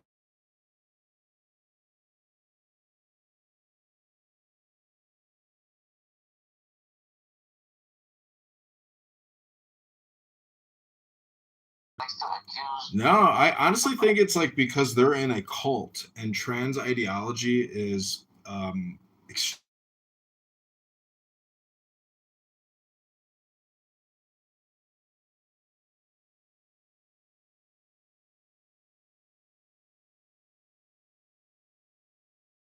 yeah, I mean, What is that called again? Adam Cadmon, the first. Hermaphrodites? No, not that. Folks at the same time, they like the gods of Greeks and stuff like that. What do you call them? See, what's interesting is. You're a smart person. Can you tell us what it is? Yeah, I've been telling it 3 times by internet, by the way. It's androgynous. Oh yeah, androgynous. Yes, androgynous. Maybe she's androgynous. She's neither male or female, or female. You know, those bloodlines, they produce those type of beings. Yeah, I thought. Hello, I'm trying to talk. Hermaphrodite. Yeah, I thought.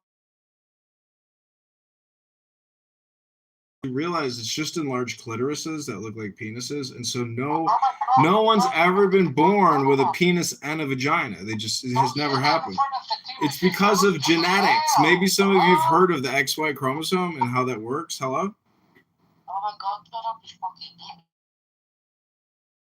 like that in front of Fatima. She's a pious female. No, if Fatima uses any profanity, she's